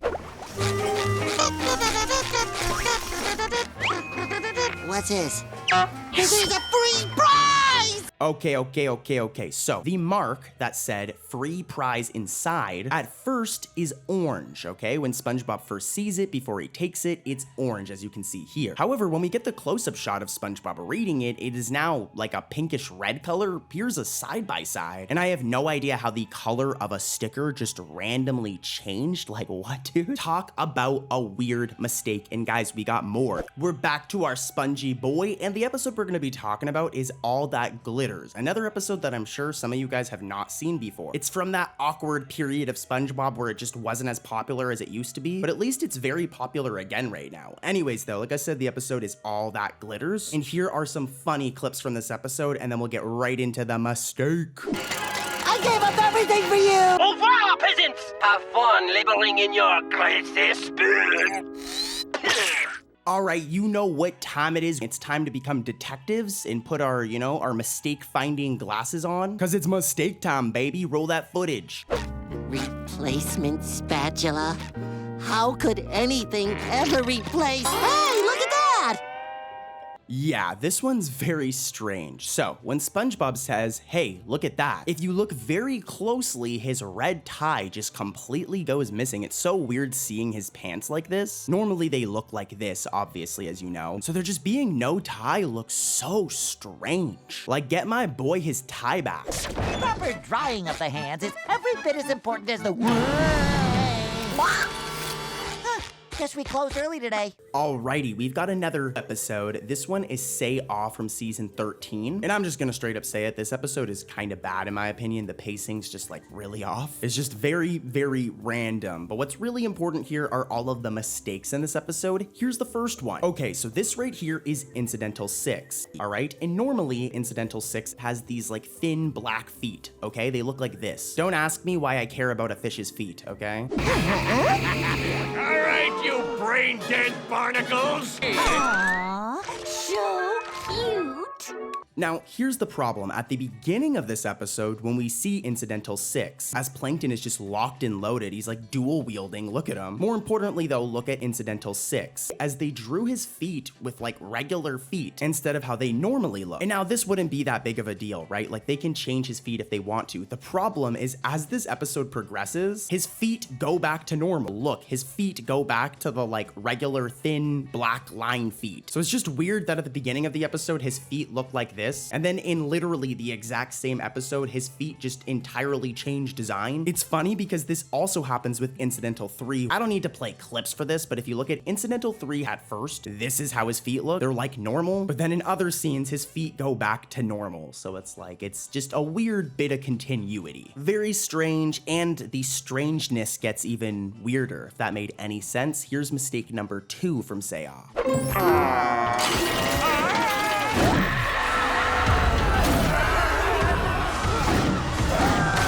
Alright, so speaking of the scene where Squidward gets eaten by QT, there's a mistake in this scene itself. So, when we first see Incidental 87, this grandma right here, she is wearing no glasses, okay? She has no glasses on. And it doesn't look like she's got pockets either to be storing them anywhere, okay? Here's the issue though, after QT, this thing right here, devours Squidward, Incidental 87 can now randomly be seen wearing her glasses right before running away. So I don't know where her glasses came from. Maybe she's storing them somewhere, but I do think this was a continuity error where at first they drew her without glasses, despite the fact that she always wears glasses in like every other episode. And then they remembered and gave her glasses as she runs away. I don't know, but this is a mistake, guys.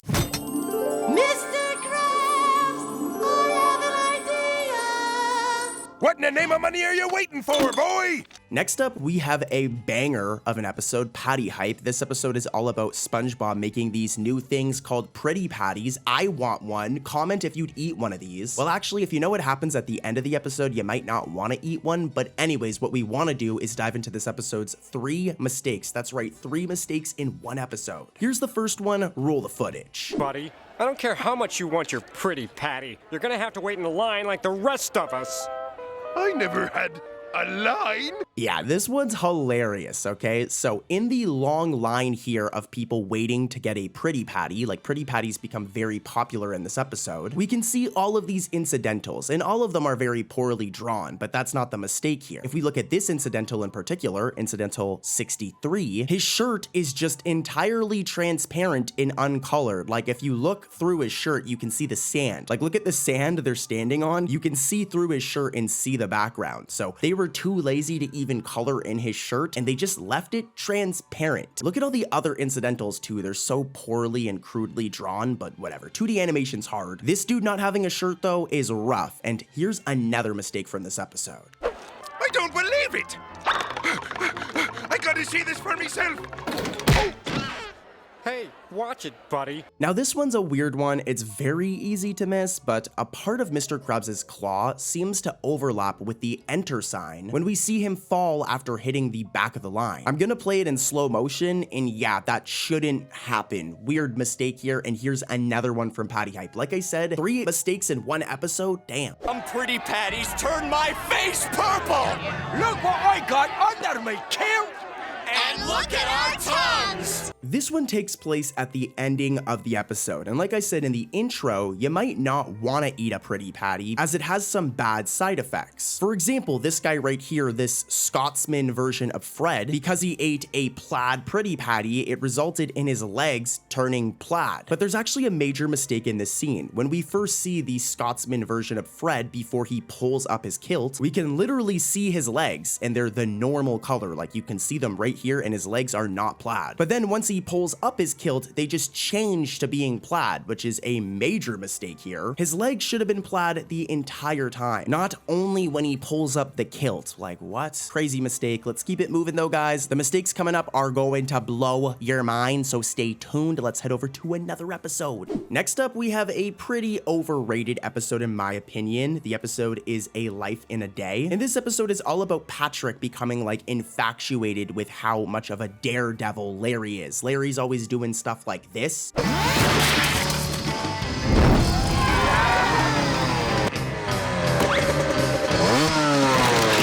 And yeah, Patrick wants to do crazy stuff like that as well. He wants to be a daredevil. Anyways though, we're here for mistakes. Let's dive right into them, roll that footage, and try to point out this mistake in the comments before I come back in and break it down. All right, roll that footage. 3, 2, 1, lift off!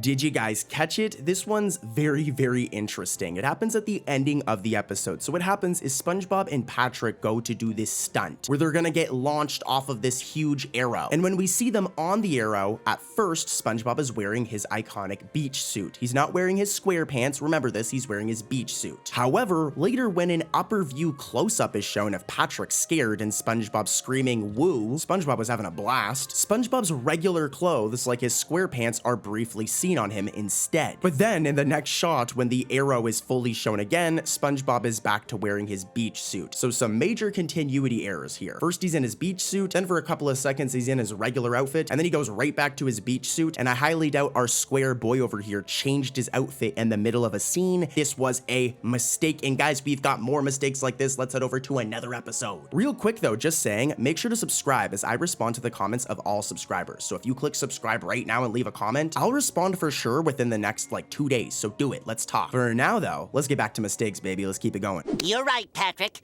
Have I ever not been right?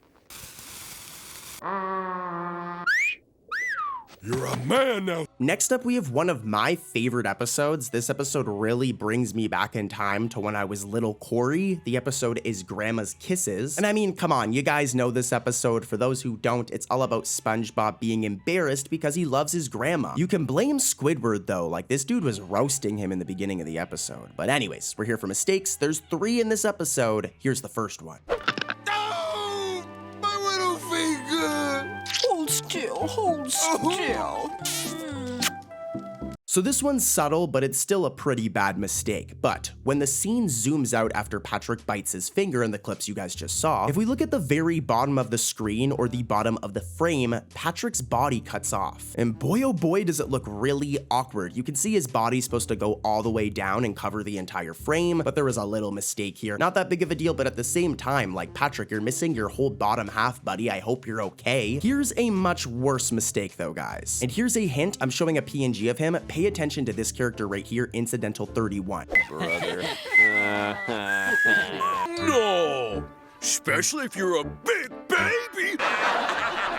Did you guys catch it? So, in the first shot, Incidental 31 is this color right here, all right? Remember this? He looks like this. But then when we see him again in the second shot, he's now randomly violet. But then in the following shot, they go back to the original color and they're like this bluish color again. So first, they're the bluish color, then they turned violet, and then they turned back to the bluish color. Massive mistake here. And it all happens in a matter of seconds, dude. Like what? Here's another one though. Fresh baked cookies. Story time. A sweater with love in every stitch. Oh, what am I waiting for? Grandma! Okay, so I might have covered this one before, so to any longtime viewers, I apologize. But after SpongeBob says, "What am I waiting for?" at the very beginning of the episode, before he runs to his grandmother's house, both his tie and collar fold are missing from his shirt. I don't think I need to explain this, but here's a PNG of SpongeBob, and as you guys know, he always has this collar fold in his tie, but in this one shot, it's just missing, and it looks really, really weird. weird. Not as weird as the mistakes in this next episode though. Let's keep it rolling. The season 6 episode, Krabby Road, is one of the best episodes from season 6. That season is rough, dude. It has some really bad moments, but Krabby Road is pretty good. Here are some really funny moments from the episode. We'll get into the mistakes right after. You didn't notice my new hairdo. 1, 2, 3. Dude, the idea of SpongeBob, Plankton, and just everybody starting a band is hilarious, and some of their outfits is just so funny. Look at Plankton, he looks like a classic rocker. Anyways though, it's mistake time, baby. Let's get into these mistakes. Perfect dream body.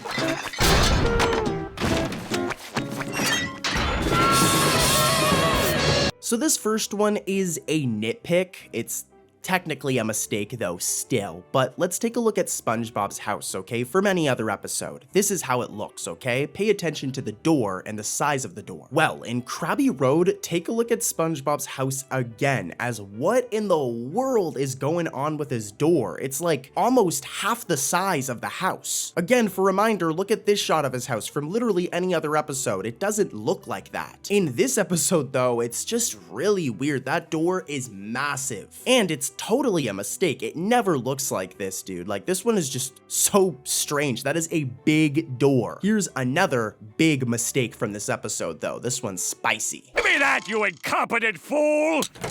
Yes, the Krabby Patty formula is mine!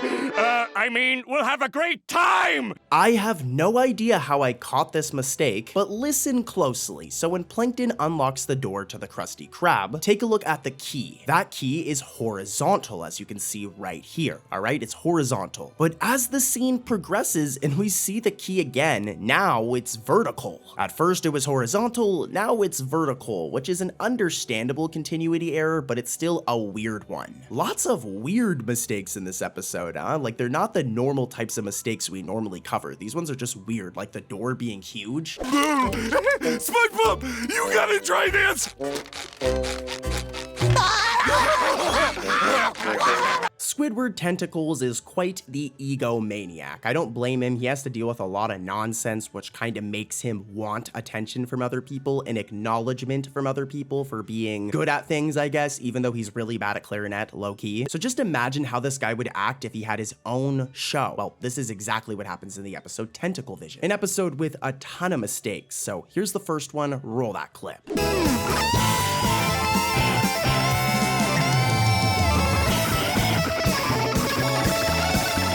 This one takes place at the ending of the episode, when SpongeBob plays the piano during Squidward's house party. It's very easy to miss, but if you look closely, one of his top right pores turns black for a split second, which obviously is not very healthy, SpongeBob, but is also a mistake, totally a mistake. It's only for a split second and then it goes right back to normal, but it looks so weird with him having this black pore. Here's another one from the same episode. This one is pretty bad.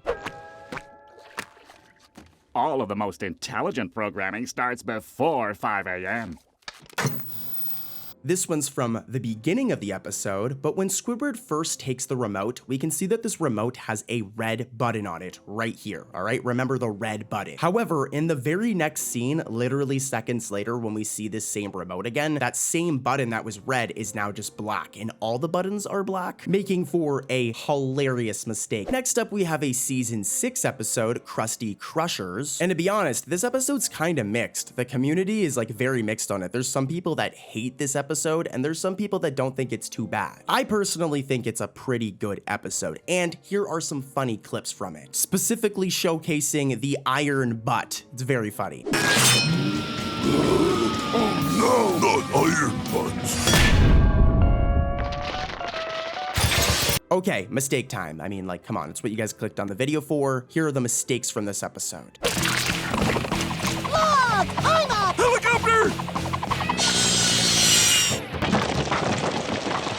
Okay, so this one's actually very similar to a mistake we already kind of covered today, but during these scenes where they're in the ring, SpongeBob and Patrick are wearing like their wrestling outfits, all right? Remember this, SpongeBob in particular is who we really need to pay attention to because he's wearing his wrestling uniform. But then seconds later, when we see Patrick and SpongeBob spinning in the air and they're about to get shredded into pieces, ouch, SpongeBob is randomly wearing his regular clothes despite being in his wrestling uniform. And then once this part ends, he's right back into his wrestling uniform. So he's in his wrestling uniform, then they forgot and drew him in his regular outfit for like a couple of seconds, and then he went right back to his wrestling uniform. Sounds familiar, right? Very similar to that last one we covered, and it's bad. This shouldn't be happening. It's a continuity error. And believe it or not, I've got another one from Krusty Crushers. Roll that footage, please. Oh, come on!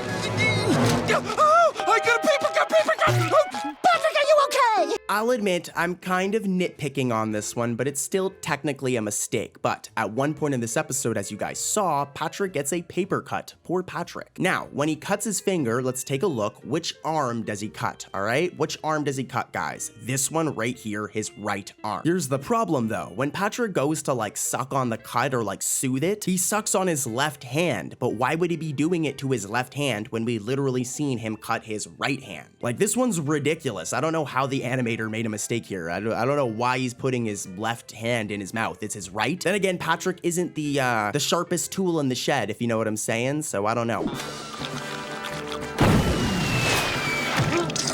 Why are we hanging around watching a cheap imitation? Let's get over there! Next up, we have a very underrated Season 2 episode, The Smoking Peanut, and let's just get right into the mistakes. Here's the first one.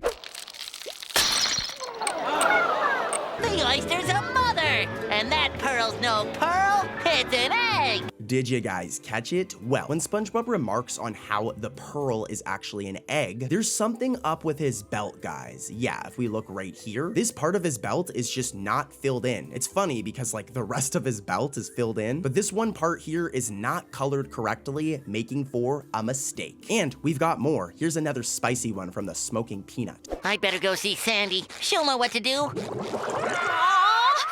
can't stand it anymore. That poor critter. Okay, so while SpongeBob is running to Sandy's tree dome saying, "I'll ask Sandy, she'll know what to do," we can see a bubble transition start. And if we pause at the right frame, look, we can see this blue card from Rough Draft Korea. And you know, I've explained this before, so I'm not gonna go too crazy right here, but to those that are new to the channel, here's some context. Back in the day, SpongeBob was animated by Rough Draft Korea. A lot of people think it was animated in America with Nickelodeon, but the show was actually animated overseas in South Korea. And this is a common mistake that will happen sometimes between the bubble transitions, where this blue card saying Rough Draft Korea can be seen, and this should not be here. This is a mistake, and it's a bad one. Like I said, though, it's pretty common, so I'm sorry, guys. I know you guys have heard about this type of mistake many times. So let's head over to another episode and talk about a very spicy mistake that you haven't seen before. Let's do it. Opted, he'll have to be locked up, like Butcher.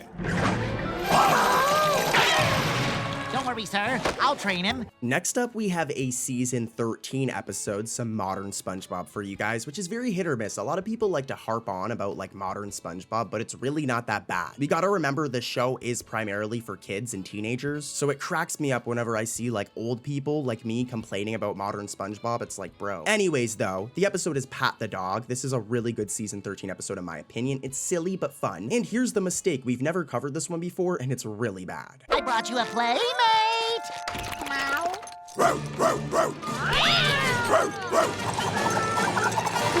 Okay, like I said, this one is really bad. So in the clip you guys just seen, we see Gary come in with the plate and he has his snail food in a cup. And what's really important here is if we pause and we look in the background, we can see the doors open a little bit right here, and we can see the wallpaper in the room he was coming from. It's like green with like bluish dots. It's this pattern right here. But then after Gary sees Patrick and begins to tweak out, look at the room that he came from now. Look at the wallpaper. It is entirely different. And this all happened in a matter of seconds. seconds. Like, who had the time to repaint the walls? No one did. This is a mistake. Like, here's a side-by-side, and yeah, this one's really bad. Not a single normal person would notice it while watching the episode, to be honest. I'm just a massive nerd. But yeah, mistake. Really good one, and let's keep it moving and head over to another episode. Also, a quick reminder, by the way, I respond to the comments of all subscribers, so if you click subscribe right now and leave a comment, it'll show me in YouTube Studio, and I'll respond for sure within the next 3 days. I'll admit I have been slacking on this lately, so I'll be on top of it. If you comment on this video and subscribe, I'll respond for sure. Anyways, though, let's keep it moving and head over to another episode.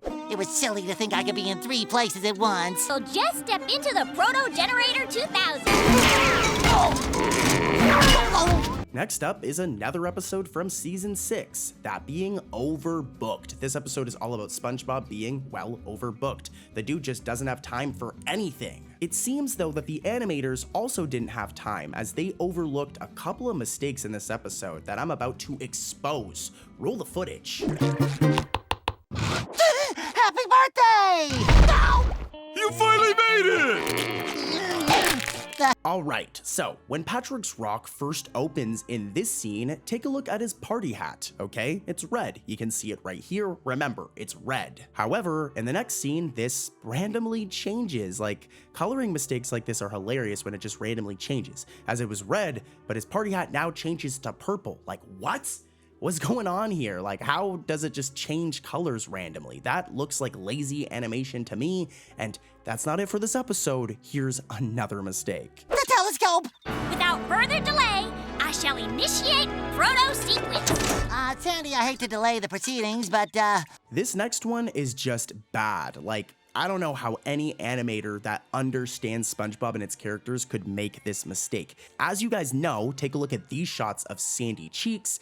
Our girl Sandy has a big furry tail. It's a big part of her character because she's a squirrel and squirrels have tails, right? Well, in Overbooked, the animators forgot about this, as when Sandy says, without further delay, I shall initiate the proto sequence, her tail is missing. And it's not because of the angle, they just were too lazy to draw Sandy Cheeks' tail. Give my girl her tail back, she needs it. And guys, there's another mistake in this episode. Roll the footage. Hey, cake! oh yeah, that! I'm just getting to that. That's why I was here in town. Yeah, forget your birthday cake. It's really easy to miss, like very easy to miss, but before SpongeBob walks away to get a cake, man, now I want cake, guys. I'm hungry. Cake is so good, but as he walks away to get a cake, take a look at his left leg as it's entirely white for a split second. I mean, don't get me wrong, SpongeBob's socks are supposed to be white, but his leg is supposed to be yellow. So this was another just really bad mistake. This episode's pretty rough in terms of mistakes, guys, but let's keep it moving and head over to another episode with even more spicy mistakes. You don't want to miss them.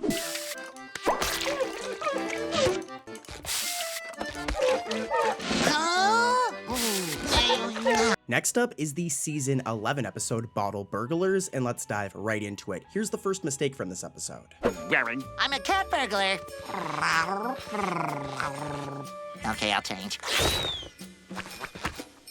This one is like really bad. This is a rough mistake and I have no idea how the animators missed it. But when SpongeBob takes off the cat burglar suit, take a look at Squidward's nose. As for some reason, it's behind his mouth for a single frame. Like, what? How did this happen? Look at how weird that looks. Hey, it's only for one frame, but Squidward, I hope you're okay, buddy. Your nose is not supposed to look like that. Anyways, though, here's another mistake. Take a look at this.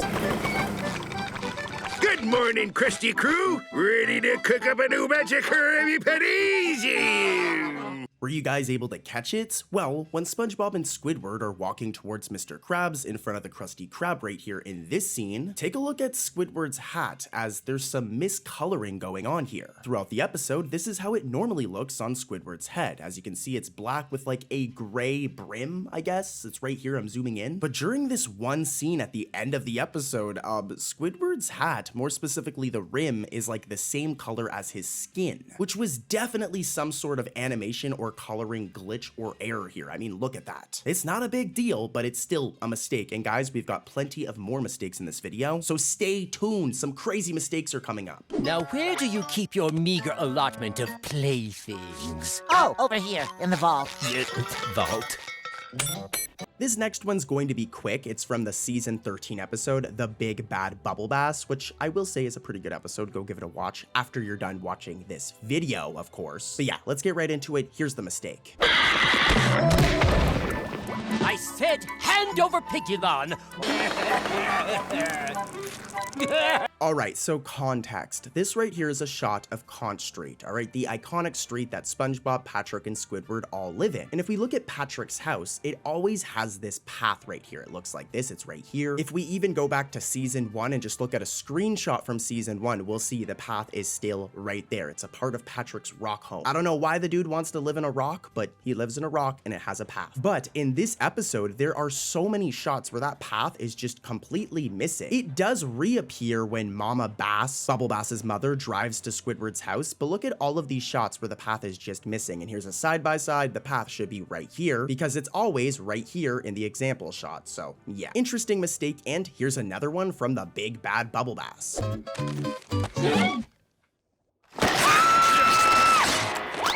Not Pigulon's precious packaging! Alright, this one's weird, but when Bubble Bass screams as Patrick rips open the Pulgin package, it's Pigulin, it's like the figure, it's one of the figures he collects because Bubble Bass collects figures. But anyways, when Patrick opens it, if you look closely, the ground near Bubble Bass's feet actually overlaps with Patrick's arm, which makes no sense. Like, look at this, it looks so weird. Just hook a chain to it, pop it in your mouth, and then when your sponge friend wants it back, just yank it out. Next up, we have the episode, The Donut of Shame. Another underrated episode. This episode is also way shorter than any other episode, with it only being like 7 minutes long. Nonetheless, it ain't a bad episode, but let's get right into the mistakes. It's what we're here for. Hey, Patrick! Oh, donut! You monster! Alright, did you guys catch it? There's one mistake, and this one's pretty blatant, like I'm sure you guys caught it. But when Patrick is imagining SpongeBob walking and stepping on the donut hidden under the rug, which was a terrible idea to begin with, SpongeBob's nose for about a split second just turns white. It's so random, it goes back to normal, but for this 1 second, it looks like SpongeBob was hanging out with Larry the Lobster earlier. Like, it looks like Larry the Lobster put all the sunscreen on his face, like back in that episode, I think it's from season 1 or 2, where he puts sunscreen on SpongeBob. But anyways, mistake.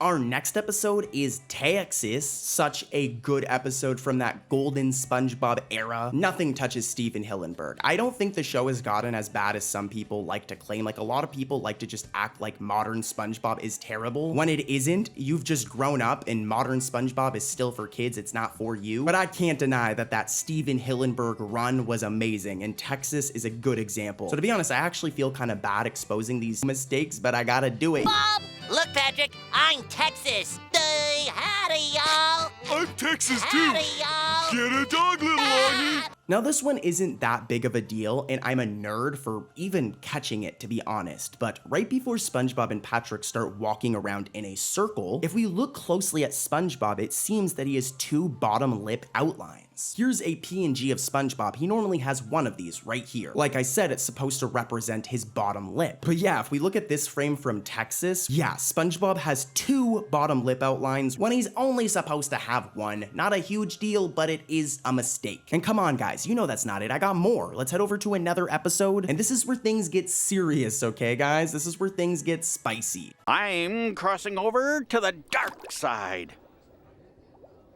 Why should I waste money lighting the whole store?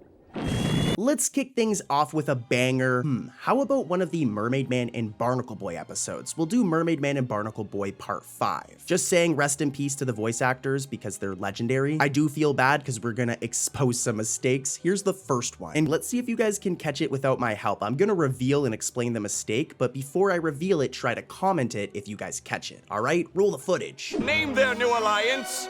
Every villain is Lemons, otherwise known as evil. Come on, I know you guys caught this one because this one is blatant. I don't know how Nickelodeon staff or Rough Draft Korea, the people who animate SpongeBob, did not catch this one. But to be fair, the episode's like over 20 years old, so. But anyways, in the Every Villain is Lemons TV sequence, look, the word villain is incorrectly spelt. Villain is supposed to be spelt as V-I-L-L-A-I-N, but they got it a little mixed up in this shot right here. I wonder how many kids went on to think that this is how you spell villain. It's a funny mistake, but here's one that's a lot more spicy from the same episode. Roll the footage. I don't.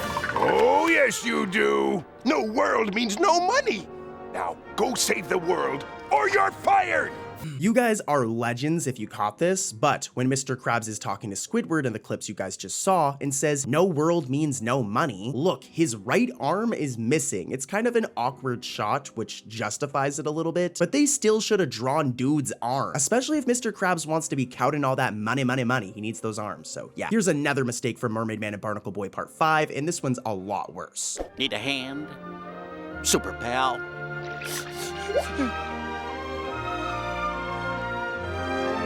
This one's closer to the ending of the episode. It's actually in the very final scene when Barnacle Boy says need a hand super pal and reunites with his best bud Mermaid Man. So nice. If you look closely, his mask, the side parts of his mask turn to the same color as his skin for this one frame, which is majorly incorrect. That's not supposed to be the same color as his skin. To be fair, it's only for one frame, but I mean, come on, man, it's still a mistake. And believe it or not, I've got one more from this episode. Nothing will stop me from defeating the evil! Nothing! Did you guys catch that one? If not, don't worry, Cartoon Corey's got you covered. So, when Mermaid Man says that he will fight the evil after the news report plays, it seems that one of his suspenders cuts off before reaching his shoulder, as you can see right here. Maybe Mermaid Man needs to lay off the Krabby Patties. He might be getting too big for that seashell bra he's wearing. Anyways, though, let's head over to another episode, guys, with more mistakes, and trust me, you do not want to miss these ones. This episode almost got canceled because of the mistakes. Oh no! Your bathroom is a disaster. Get it cleaned up fast with the new sponge. Next up, we have the Season 7 episode Model Sponge, which I actually personally like. SpongeBob starts to think he's like a famous actor in the episode. Well, actually, SpongeBob thinks that he's gonna become a famous actor. It doesn't actually go that way. He actually gets used to clean the sink. Anyways, though, we're here for mistakes. Here's the first one, and it is weird. Be prepared. I am a fry cook. That's what I am, and that's what I've always been. I'm sorry to waste your time, mister. It happens really, really fast, so I cannot blame you guys if you didn't catch it, but when SpongeBob says in the clips you guys just saw, I'm sorry to waste your time, mister, his normally gray spatula that's literally always gray in every other episode randomly turns yellow for a split second. Like, what? For this one, it's just confusing. I don't know if it's a layering issue. I don't really know what happened here. Maybe they originally drew it yellow and then realized it was supposed to be gray and fixed it in post, but for one frame they slipped up. I don't know. But stay tuned because the next mistake we're going to be covering from this next episode is going to blow your brain. Let's do it. SpongeBob. Okay, I'll tell ya. Your order, ma'am. I'm not using my hands because today is Work Without Your Hands Day. Some of my favorite SpongeBob episodes are the ones that have to do with King Neptune. He's a cool character and he always has something interesting to say. His son, though, Triton, now that's a whole different story. Next up, we've got the Clash of Triton, which is all about King Neptune's son, who's like a spoiled brat, actually. Enough about all that, though. We're here for mistakes. It's what you guys clicked on this video for, so here's the first one. Oh, let's go home, son.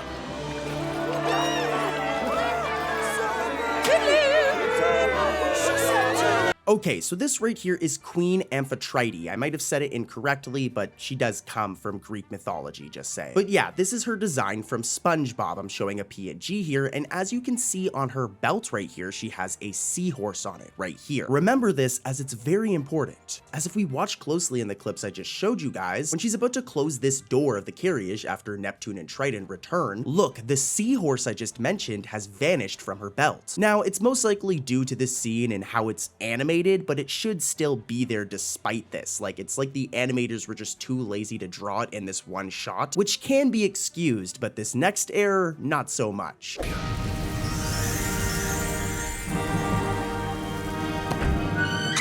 What is going on in here? This one was actually very hard to find, but in the scene you guys just saw where Neptune opens the door to Triton's room, if we watch very closely, Triton's skin, specifically between his vest and his belt, turns red. Here's another shot of him from the same episode where that part is not red. So in this scene, when the doors open for Triton's room and that part of his skin is red, it is totally a mistake, guys, and a rough one. And here's another one from this episode. I'd say it's even worse, to be honest. Roll the footage. Party decorations for what? So it's my old man's birthday. I am. Fingernails, man! You're right.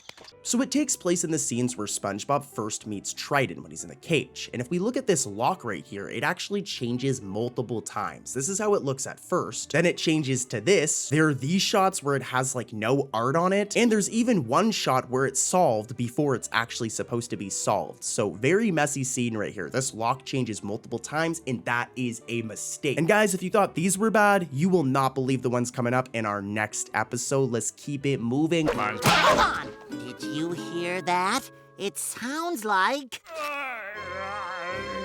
despair. Let's expose some more mistakes in the episode Single Cell Anniversary from season 6. It isn't necessarily the best episode, but it's one of the few episodes to actually focus on the marriage of Plankton and Karen, which is cool. I like when we get more episodes that build the world of SpongeBob and Bikini Bottom, but I'm being a nerd and we're here for mistakes. So here's the first one, and let's see if you guys can spot it before I reveal it. Try to comment the mistake before I actually tell you. All right, got it? Roll the footage. Percent loaded. How do you turn this thing off?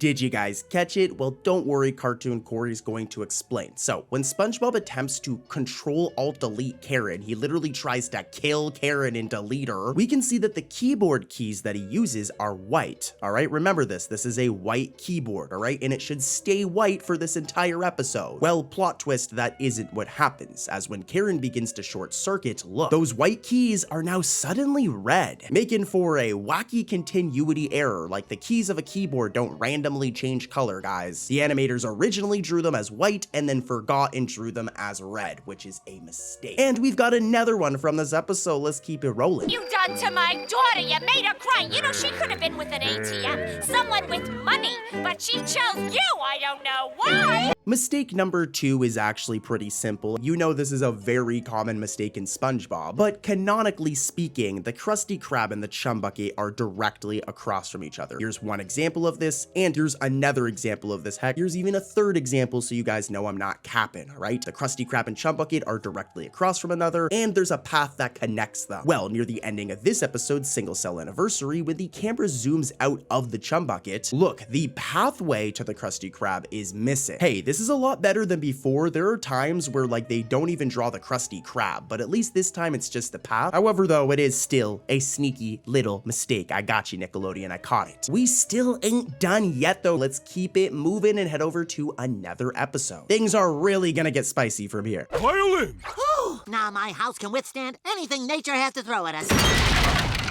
I guess Squidward's not part of nature. This is another nitpick, so I'm gonna make it very quick. It's in the episode Pineapple Fever. I'm gonna roll the clip and let's see if you guys can catch it. It has to do with this book that SpongeBob's reading, all right? Roll that footage. Let's see if you guys can spot it. Oh, okay. Yeah, okay. Here we go. Congratulations, Squidward. Did you guys catch it? This one's kind of a tricky one. All right, so this tic-tac-toe rules book that SpongeBob is reading, all right? If you look closely, the title of the book is on the right side of the book, which is incorrect. It should be on the left. This is how a normal book looks, guys. And based on how you would read a book, where you're turning each page to the left, the title of a book would be on the left side of it. SpongeBob isn't reading manga over here. My boy ain't reading the new chapter of Dragon Ball Super. Yeah, this is technically a mistake. I'm being a total nerd, but still technically a mistake. And let's head over to an episode with some good mistakes. You have no idea what day tomorrow is, do you? None at all. It's my 16th birthday! I knew that! You know, Mr. Krabs is a very, very greedy father, alright? But at the same time, Pearl is kind of a spoiled brat at times, alright? She's very entitled, but again, to be fair, her dad does, like, suck. Like, look at this clip where Mr. Krabs tries to give Pearl ketchup and crackers and calls it pizza. Here, would your friends like some pizza? You can have your allowance early. Ketchup! See, you put it on the crackers. Got a spicy pizza pie. Yeah, this man is a cheapskate, and this is definitely the case in the episode Whale of a Birthday, where Mr. Krabs sends SpongeBob to get Pearl a present, just he doesn't want to spend a ton of money. At least he's not getting her squeaky boots this time. Now, this episode has a few mistakes. Here's the first one, let's dive right in. It's Billy Fishkin! Hi, Billy! Beep. Oh, isn't he dreamy? This first one's pretty simple, but it's still pretty bad at the same time. So when Pearl and her friends meet Billy Fishkins over here, and we get this shot while facing in front, for about one frame, her heart lipstick just disappears. It's only for a single frame, so I mean it's not that big of a deal, plus this is a 2D animated cartoon. But hey, don't shoot the messenger, I'm just reporting the mistake and this is a mistake. And here's another one from the same episode. Sea pony's the cutest thing ever! Do you want to come home and be my pony? Now, this one is actually really bad, and it's also pretty weird at the same time. I have no idea how something like this happened. As you guys saw in the clips, Pearl and her friends are at the mall, and in this scene, she looks at the sea pony. Now, in the first shot, it shows the dog-fish tank right next to it, alright? It's two separate, like, tanks beside each other. Remember this, I know I'm over-explaining it, but two separate tanks with animals in them beside each other, with a clear separation of the two tanks. However, though, a few seconds later, and now look, it's completely transformed, and now it's one tank, with the sea pony sharing it with the dogfish. So like I said, this one's really bad. First they drew it like this, and then forgot, because seconds later they draw it like this. Like, what? I have no clue how this happened, but what can you do, guys? Actually, what we can do is head over to another episode with more mistakes. Hey, Squidward, we blew a fuse. I'm gonna blow a fuse if you don't get that order up. Next up, we have the inside job. So I'm totally nitpicking with this one, so I'm going to make it quick, and don't worry guys, the other mistakes we're going to be covering are actually good, but in the episode The Inside Job, there's this mistake. Roll the footage. So cheesy.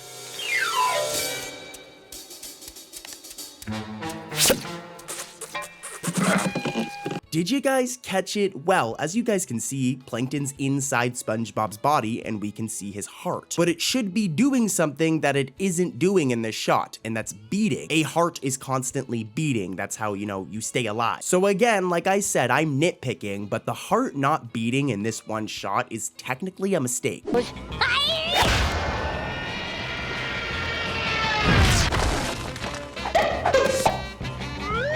You guys know Cartoon Corey loves his classic episodes. We'll be doing No Weenies Allowed, and I know if you're an old school SpongeBob fan, you know this episode. It's the one where SpongeBob becomes desperate to get into the salty spittoon after Sandy's allowed and he's not allowed. To be honest, I'd be pretty cheesed about that too. Like, your girl gets in, but you can't get in. Anyways though, here's the first mistake, and let's see if you guys can catch it without my help. Try to comment the mistake before I actually reveal it, alright? Roll that footage. Sandy? Oh, what happened? You ran inside and slipped out an ice cube. Okay, did you guys catch it? If not, Cartoon Corey's got you covered. As you can see in these shots of Sandy right here, she is a squirrel and she has a tail. It's a big part of her design because, you know, she's a squirrel. But there are two scenes in this episode where her tail just was not drawn for some strange reason. They're both when they're in the ambulance. There's this shot right here that's more of a zoomed out shot, and as you can see, her tail is gone. This one's especially bad because of how zoomed out it is. And the second is this shot, which is a little more excusable. It's more zoomed in, and maybe because of the angle, you just can't see it. But either way, we should be able to see her tail in both of these shots, and this was a little goof on the animator's end. Anyways though, let's head over to another episode, and this is where things are really gonna get spicy, so stay tuned. I went out and dug one up. Where did you get this old thing? She looks so peaceful. But wasn't she wearing a hat? We're jumping over to season 5 for this next one. The episode is Enemy-in-Law, and this episode is all about Plankton falling in love with Mr. Krabs' mom. I'd be so upset. My arch rival starts trying to rizz up my mother. That would be a scrap. But anyways, here's the first mistake. I've reservations for 2. Your gentleman caller. You guys may have noticed, but when Plankton walks into the Krusty Krab with a rose for Mr. Krabs' mom, there is a burger sticker on the window right here. We're circling it, we're zooming in, remember this burger sticker right here. Now it should be here for the remainder of the episode. However, once Plankton gets inside of the restaurant, look, that sticker has just magically disappeared randomly. Weird. Here's mistake number 2. Eugene! All you love is thieving and conniving. Now stop trying to get the formula out of me, mother! This one's more of a strange one, but when Mr. Krabs barges into the chum bucket in anger, some scenes show these red pipes on the wall right here. Remember them, they should be here for the entire scene. But in some shots where we see the exact same wall which should have those red pipes, they're not there. So the animators drew the red pipes at first, and then in some shots just were too lazy to draw them again. Not a huge deal, but definitely a mistake. And guys, stay tuned because these next set of mistakes we're gonna be covering are going to blow your mind. That was close. It sure was. I almost didn't catch this bus. Next up, let's head over to season 12 and talk about a fairly good episode that I personally enjoyed, that being Squid on a Bus, which I mean, the title's pretty self-explanatory for this one, guys. It's about Squidward taking the bus. It's a good episode, but like most episodes of SpongeBob, it does have 3 mistakes hidden in it, and these mistakes are really, really bad, guys. Here's mistake number 1. Where's that bus? I've been waiting for almost an hour. So in the opening of the episode, Squidward appears to be wearing a watch on his right wrist, right? You can see it right here. I'm zooming in on it. But seconds later, when the bus door opens, Squidward's watch is just missing now. I doubt the dude took it off to go in the bus. What I think happened is in this first shot right here, the animators drew him with a watch, but then the animators forgot about the watch because in this scene, the watch is just gone. Poof, it went missing. And that's not the only thing missing in the beginning of the episode, as there's another mistake that's kind of similar to this one. Roll the footage again. I've been waiting for almost an hour. Almost an hour, he says. Did ya catch it? Well, take a look at this shot of Conch Street right here. As you can see, it goes Patrick's house, Squidward's house, and then good old SpongeBob's house right here, that old-fashioned pineapple house. Now I'm hungry. But in that opening scene, where is SpongeBob's house? It should be right there. You could say that, you know, it just wasn't on the screen, but the distance between Squidward's house and SpongeBob's house is not that wide, and I'm pretty sure the animators were just feeling kind of lazy in this scene and didn't draw SpongeBob's house, which is still technically a mistake. But wait, there's more. Here's mistake number 3. Let's see if you guys can catch this one.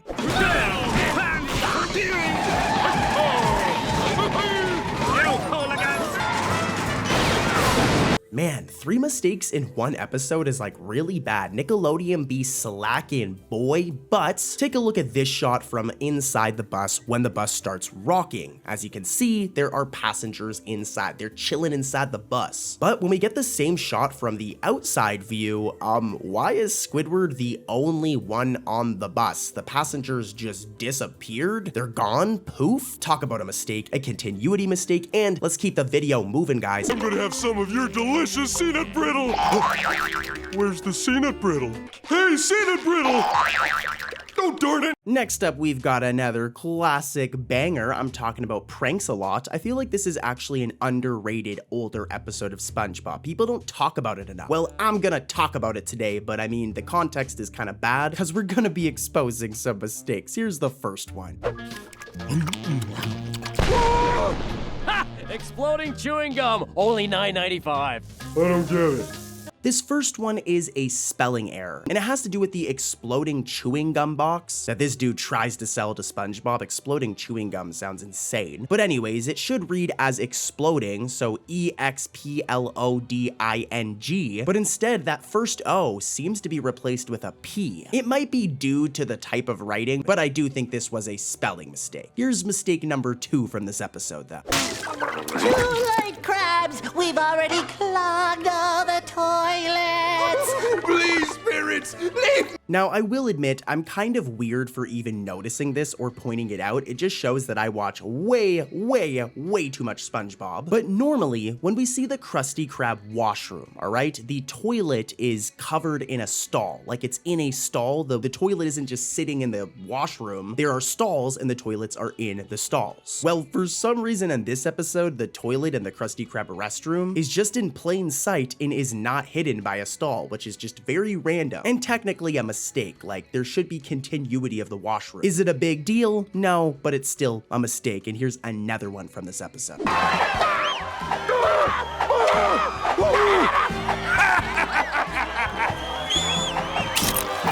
This next one isn't as bad, it's more funny, like it really cracked me up, but near the ending of the episode, when the crowd is cheering at SpongeBob and Patrick, who are naked, we can see Sandy, and if you look, she whistles, but she's wearing her helmet, so this would be impossible. You wouldn't be able to whistle through the helmet because her mouth is behind the glass of the helmet, so I don't think I need to explain this one anymore. Massive mistake. Like I said though, it's more funny than anything. This next set of mistakes though aren't so funny, they're just bad. Wear pants and star babysitters at your service.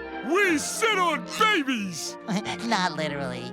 Yeah, not in Italy. Let's head over to season 12. I feel like we don't talk about season 12 enough on this channel, and to be honest, the season is full of like really good episodes. Fun fact, or well I guess sad fact, it's actually the last season that Steven Hillenburg, the creator, worked on, but anyways, let's get into the mistakes, baby. Here's the first one.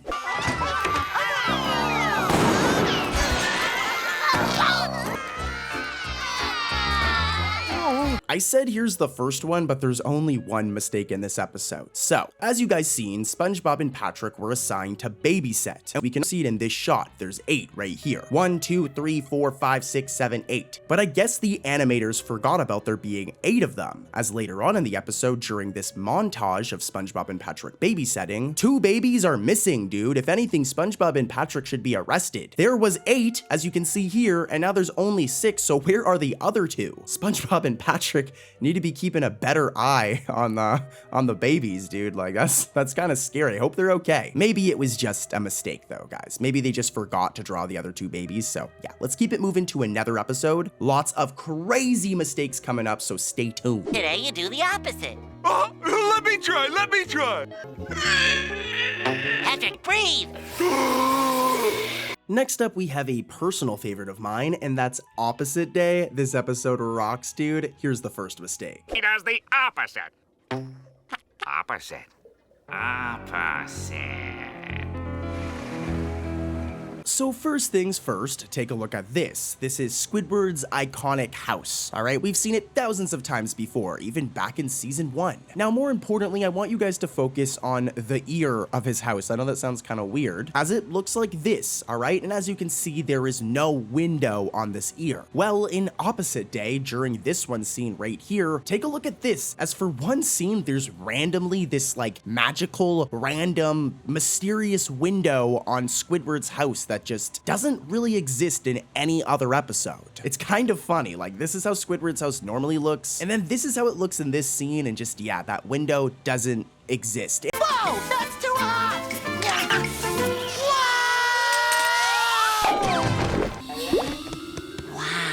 Next up, we have a very rough episode. It's The Incredible Shrinking Sponge, which, you know, the plot of the episode is cool. SpongeBob is shrunken down and like has to do a bunch of stuff, but the episode itself is pretty weak. It does, of course, have some mistakes, and the one mistake we're going to be covering is actually pretty whack. Let's see if you guys can spot it. Here's a hint. It has to do with the galley grub menu. All right, roll the footage.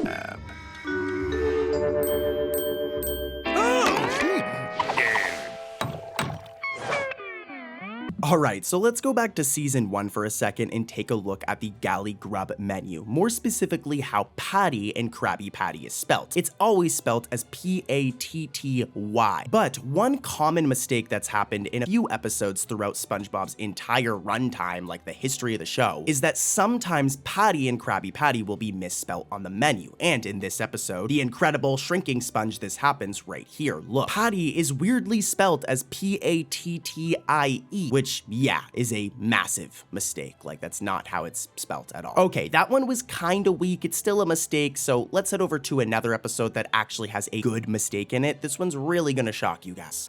I'm gonna need to see some proof of pet. Of course.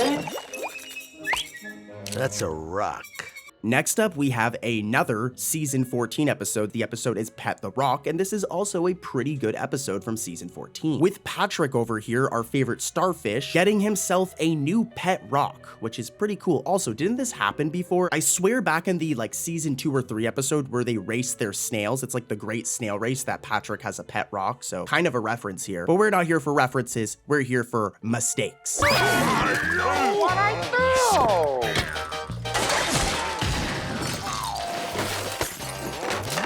I will admit I'm kind of nitpicking when it comes to this one, but this picture right here shows Patrick and his family from the Patrick Star Show, but it's actually missing a ton of details. Let's start with Bunny over here, alright? Because the picture of the family from Pet the Rock is missing the patterns normally seen on Bunny's clothing. The same thing with Patrick. I'm doing a side-by-side of each character, and Patrick, it's the same thing. The patterns are missing, but also Grandpat over here is missing one of his teeth. So yeah, a bit of a messy scene, but not that big of a deal. I'm kind of nitpicking. It's meant to be like a zoomed out shot of the picture, so I'm definitely over analyzing it. So let's move on to another episode with some actual crazy mistakes. Classy new boat. Hello, SpongeBob. SpongeBob! Ah, you're not driving! I know, isn't it great? Keeping on the topic of modern SpongeBob, the HD era of SpongeBob, our next episode is Drive Happy. And this one's an interesting one. It's all about SpongeBob being able to drive, but not because he got his license finally, but because he operates this self-driving car. Definitely give the episode a watch when you get a chance, but first, let's watch these mistakes. Let's expose them. Here's the first one. All right, Coop, come on in. So I want you to take a look at some of these shots of SpongeBob's house. And what we'll notice is that SpongeBob has a garage in the back of his house, all right? We've seen it in many episodes before. Here are some examples. But remember this, because it seems that the writer of this episode and the animators forgot about it. That or they've just never watched old school SpongeBob before. Yeah, I'm calling you out, Nickelodeon. Because at one point, SpongeBob saws a hole at the front of his house so that his car, Coop, the self-driving car, can enter and seek shelter. But this is a problem because SpongeBob literally already has a garage, so why would he do this? Like I said, the writer of this episode needs to go back and watch old school SpongeBob, because they do not know what they're talking about at all. And here's one more mistake from this episode. Oh,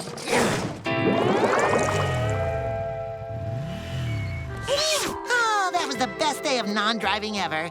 Now this one could be a case of cartoon logic, but it's still kind of a weird choice, to be honest with you, because it does highlight what could be a mistake. As you guys seen in the clips that we just played, when SpongeBob's house eventually gets this driveway right here, look, Squidward's house is missing, when it should be right here. Based on the angle of this shot, we should be able to see his house, but I guess the animators were feeling a little lazy and just didn't draw it. Again, this one's kind of cartoon logic, but it's still technically a mistake. His house should be right there. Look at this shot of Conch Street right here. That's where his house is, right there. So it should be right here in this shot. But anyways, I'm rambling. Let's just keep the spiciness going and head over to another episode with more mistakes. Tons of mistakes coming up. So I imagine some of you guys have pets, and here's a funny question for you guys. What if one day your pet could just start talking? Your dog could just start talking to you. Or your cat. I'm kind of more of a dog guy, but your cat could be talking to you too. Well, this is exactly what happens in Chatterbox Gary, with Gary over here becoming quite the chatterbox. Now, of course, we're gonna get right into the mistakes, is what you guys are here for, but here are some hilarious clips from this episode of Gary talking, some of the funny stuff he says, and then we're gonna get right into the mistakes. Hello there, Papa Bob. How do I look in these pants?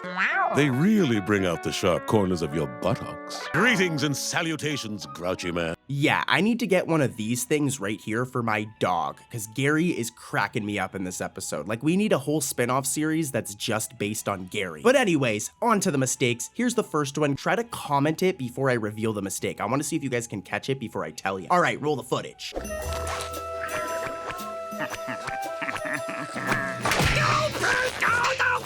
Stupid wake! So as you guys just saw in the clips we just played, Squidward climbs up into SpongeBob's house, and when this happens, we can see that there's this rake right here, all right, by SpongeBob's house. This rake's right here. Remember it, as eventually when Squidward climbs down from SpongeBob's house, the rake has just magically disappeared. And considering the context of this, episode and this scene, while Squidward was sneaking up there, SpongeBob did not come out and put the rake away. The animators drew the rake at first and forgot to draw it the second time, which isn't a big deal because this is a kid's cartoon, so yeah, but still, it's a mistake. Get wrecked, Nickelodeon. It's a mistake. And here's another one. In order to achieve complete brainfulness, one must clear one's mind of all distractions. Early on in the episode, we get these scenes where Squidward is meditating, all right? And now normally, if we look at Squidward in any other episode, just a random PNG of him, he always has these wrinkles on his forehead. Even back in his first appearance of SpongeBob, he's had the wrinkles. They will disappear when he makes very specific facial expressions, but even that is rare. They very rarely disappear. And when they do, it's usually a mistake. Now, if you guys look while Squidward's meditating, look, his wrinkles on his head are gone. But there could be a reasoning for this. Now, I think it's a mistake, but it could be due to the fact that he's meditating. So he's relaxed, he's calm from meditating, which could result in the forehead wrinkles maybe going away. I don't know. I definitely think it was a mistake though. Let me know what you guys think in the comments. Ever notice how big squirrels' teeth are? I mean, hey, you could land a plane on those things. Nice squirrel jokes. I love this episode. I felt bad for Sandy in it because, they're kind of mean to her, but overall, really good episode. And of course, it has a mistake. Let's see if you guys can spot it without my help. All right, guys, before I reveal and explain the mistake, try and comment it to see if you guys spot it first. But all right, roll the footage. Squirrel! I know, let's try and communicate with it. Okay, so context. This character right here is Incidental 38B, and you'll notice that their lips are purple, all right? Their lips are always purple too. In any other episode, look at some of these shots, their lips are purple, remember. Well, in the scene you guys just saw, where Sandy's in the grocery store and these three fish just start roasting her, they start going in on our girl. If we watch Incidental 38B closely, their lips actually flicker orange for about a frame, and then they go back to purple, but for that one frame, look at this, what? My theory is if you look, this fish over here is orange and has orangish lips, so maybe they got confused and mixed it up. It's only for a frame, but it's still a mistake. And here's another one that you do not want to miss from Squirrel Jokes. Roll the footage. Oh, brother, this guy stinks! I want to give a special thanks to my friend Sandy. So this right here is my boy Incidental 11, and you'll notice that he has this fin right here, all right? I want you to remember how this fin looks. We even see him in this episode earlier on, and his fin looks the same, right? Well, during the scene you guys saw where the spotlight's put on Sandy after SpongeBob starts roasting her more, look, part of Incidental 11's fin is just missing. It looks incredibly awkward, especially when there are shots with their full fin intact. So weird mistake here. It's not very noticeable unless you're looking for it, but I mean, come on, that is a mistake. And here's another one. Crabs?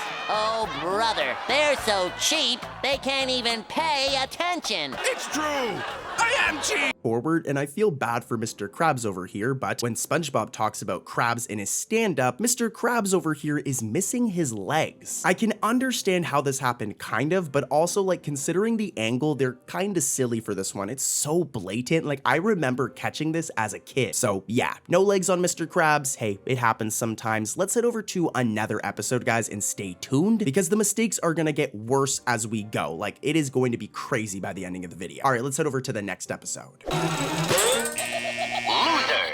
Squidward, you flipped him over. That takes an awful amount of skill. Season 4 Skill Crane is an interesting episode. The plot, is very interesting, the idea of them getting a skill crane in the Krusty Krab. Now I want to play one of these games are fun. I'll win all of you guys a SpongeBob plushie, all right? Before that though, let's expose the mistakes in this episode. Here's the first one. You know this guy? Yeah, that's Squidward. He's got the magic touch. Yeah, so this one really cracked me up. I never noticed this as a kid, but now that I've seen it, I cannot unsee it when watching this episode. So this construction worker right here, the short king right here, all right, pay attention to his pants. At first, he's wearing these like grayish, bluish pants right here, as you can see, all right? Remember these? They're kind of fresh. I need a pair. Then the scene changes, but when we go back to it and we see the same short king over here, look, his pants are now like a beige color. I'm doing a side-by-side and they like completely changed his pants. I don't even know how something like this happened. Maybe his pants were originally going to be beige. I don't know. Maybe it's a layering issue because if you look, they're standing on sand, which is a similar color. I don't know, but this is definitely a mistake. And here's another one from Skill Crane. Need some change? There you are. Hey, thanks. No, Mr. Squidward. Thank you. This one is very easy to miss. So in the footage you guys just saw, when Mr. Krabs is thanking Squidward after giving him change, it happens right before the coins start rolling, but the leftmost end of Mr. Krabs' belt turns gray for a frame. Obviously it's supposed to be black, as we've seen in every other appearance of Mr. Krabs, even in this episode. But for a moment, it is gray for a single frame, and that, my friends, is totally a mistake. Don't worry though, guys, we've got more. We're gonna head over to another episode, and you guys are gonna really like this one because it's from an iconic episode that I love. All right, let's do it. Let's head over to our next episode. The inner machinations of my mind are an enigma. I told you guys this episode is iconic, the secret box. This episode is all about Patrick having like this box, and he won't show SpongeBob what's inside of his box, and this drives SpongeBob crazy. You know what really drives me crazy though? The mistake in this episode. Roll the footage, please. This very box is the most secrety secret. Not even Squidward's house. Yeah, so let's take a look at this PNG of SpongeBob right here, and we'll all notice that he has freckles on his face. He has 3 freckles on each cheek. This is a major part of our boy's design. But there's a massive animation glitch in this episode, as before Patrick mentions Squidward's house, look at SpongeBob's cheek as he has double the amount of freckles. Like, it looks really weird. There's like 6 of them. This has never happened before and has never happened since this episode, so totally a mistake here. Like, look at how weird that looks. Anyways, let's go to the next episode. I like it here. It's roomy. And best of all, we have this cave all to ourselves.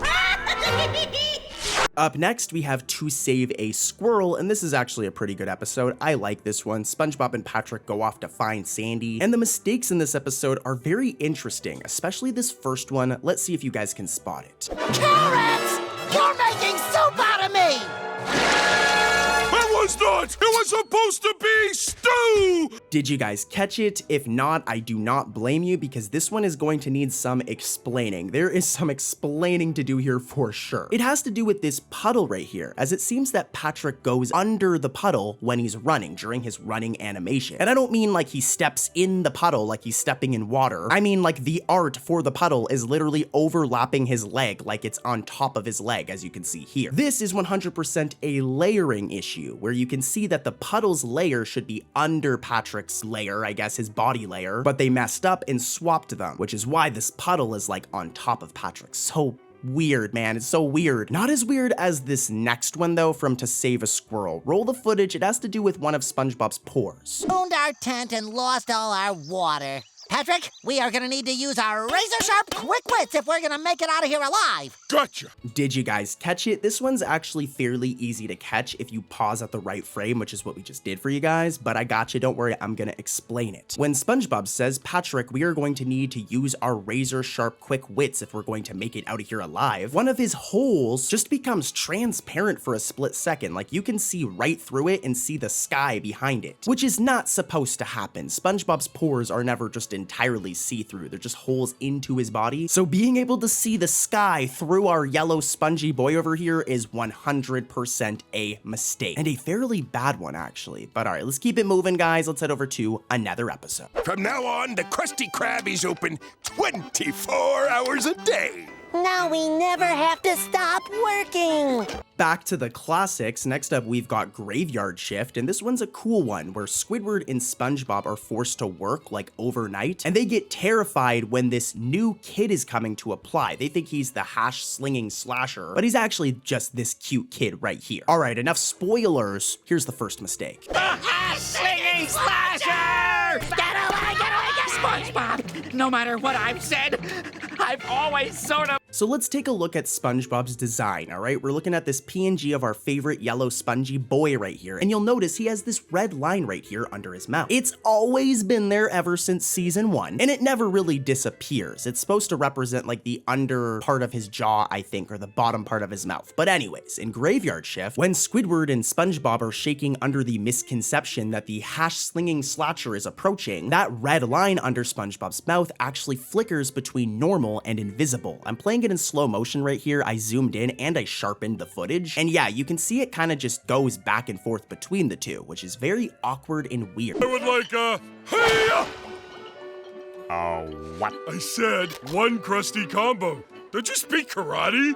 We're heading over to season 7 for this next one, and this episode is not liked by the SpongeBob community very much. It's Karate Star. I personally don't think that the episode is that bad, but a lot of fans just do not like this one, mainly due to the plot, but surprise, surprise, the episode itself also has a bunch of mistakes. Here's the first one, and try to guess what the mistake is before I reveal it. Try to comment what the mistake is before I actually say what it is. I know you guys can do it. Anyways, roll that footage. Hey, look, it's Patrick! Hiya, SpongeBob! What are you doing in there? There, nipped! So this one's weird, all right? Let's take a look at the Krusty Krab from the outside, and you'll notice that the Krusty Krab doors have these yellow handles on them, all right? It's been there ever since the first ever episode, and it's just how the doors look, man, all right? It's how they look. But in the clips you guys just saw, when Patrick chops through the Krusty Krab doors with his karate, or his karate, those yellow handles do not appear on the floor, when they really should. Like, this mistake is a bit of a nitpick on my end, and I can understand why the animators were a little too lazy to put the handles in this shot, but it's still technically a mistake. Here's mistake number 2, though. Also, lipids and cream. We're all out. In fact, we're out of everything.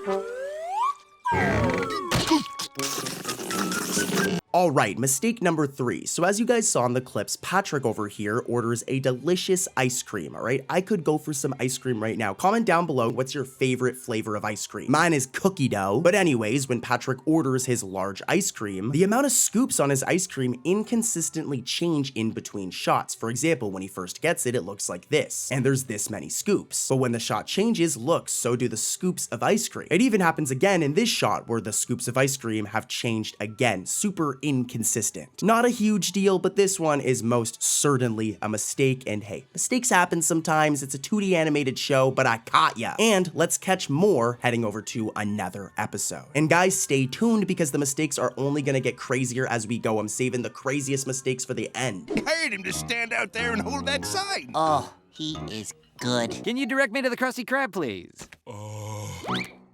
You know, we cover a ton of mistakes on this channel, and there are some mistakes that just actually crack me up, and this is one of them. It's from the episode No Hat for Pat, which is kind of an underrated episode, just saying, with Patrick becoming an attraction at the Krusty Krab because he constantly falls and hurts himself. I actually feel kind of bad for Patrick in this episode, but anyways, here's the first mistake. Let's see if you guys can catch it. I'll show you, SpongeBob!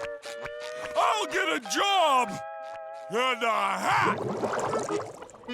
Yeah, this one's pretty straightforward, but the Krusty Krab sign, alright? Normally it looks like this, and as you can see, it says the Krusty Krab. Of course, it's the Krusty Krab sign after all. But in this one shot from No Hat for Pat, look, the sign is misspelled, with the U in Krusty being replaced with a Y. But yeah, that's not how the sign is supposed to look. As a matter of fact, here's a side-by-side of how the sign looks in other episodes, and yeah, you guys can really see the mistake now. So weird, but not as weird as this next episode set of mistakes. Let's keep it rolling, gang. Next up, we've got Squid Noir, and this episode's really cool. I actually think it's a very underrated episode. Now, we're gonna get into the mistake, but a big part of this episode is that Squidward becomes a detective, and when this happens, the whole art style changes. Everything becomes all black and white, and it starts to feel like a noir film. So we're gonna get into the mistakes, but here are some clips showing you guys this because it's a really cool episode. And then we'll expose the mistakes and take a poop on the episode. When it came to paying the stupid bill, SpongeBob always tipped 20%. All right, I'll partner up with you this time. See, really cool stuff. Now we can just, you know, like I said, we can take a poop on the episode and bring up the mistake, roll the footage. Billy, don't make me turn this boat around.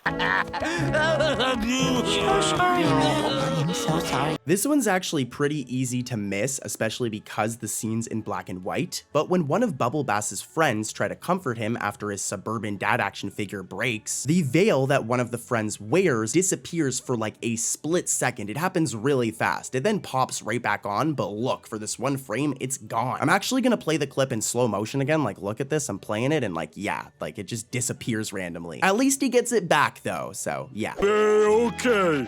Squidward, have you ever seen more lovely French tips? French tips, huh? All right, pal. Listen, so when you get old, like your big brother Corey over here, all right, your big brother cartoon Corey, I'm turning old, I'm getting old. Sundays become like a very important day. It's like your day off because you're working all the time. So I'm not surprised that Squidward gets so annoyed at SpongeBob and Patrick for ruining his Sunday off in the episode Good Neighbors. It's Sunday! A good neighbor doesn't bother me on Sunday! Sunday? This is another one that just makes you laugh like a lot, as when Squidward angrily throws SpongeBob out, he's seen wearing his regular clothes. You can see it right here, his regular OG fit. But in the very next shot, dude is now wearing his pajamas. And this happens in a matter of seconds. Like literally he's seen in his regular clothes and then the scene changes and now he's in his pajamas. Weird continuity error, but let's keep it moving, guys. Let's talk about season 7 for a second, more specifically the episode The Play's the Thing. An episode all about Squidward putting on a play at the Krusty Krab. Now, of course, there's loads of mistakes we're going to be covering in this episode and you don't want to miss them, but here are some clips from Squidward's play as it's actually like really funny, and then we'll get right to the mistake. Promise and potential. I'd like a double Krabby meal. Hero! Hey, my Krabby Patty doesn't have ketchup. Okay, it's mistake time. That's what you guys are actually here for. We're gonna cover 2. Here's the first one, and try to comment it without me revealing it yet. Let's see if you guys can spot it without me showing you it right away, all right? Roll the footage. Delivery for Mr. Squidward Tentacles. Hello? You guys may have caught it, all right? But in the close-up shot of the mailman's letter, the mailman's sleeve is missing, despite the fact that when we see like the full shot of him, he has the sleeve. So in the close-up of the letter, he should also have his sleeve. That's a continuity error. And here's another one from this episode. Here's a hint, it has to do with SpongeBob's teeth. Roll the footage. Oh, the trash is full. I had better call the garbage truck.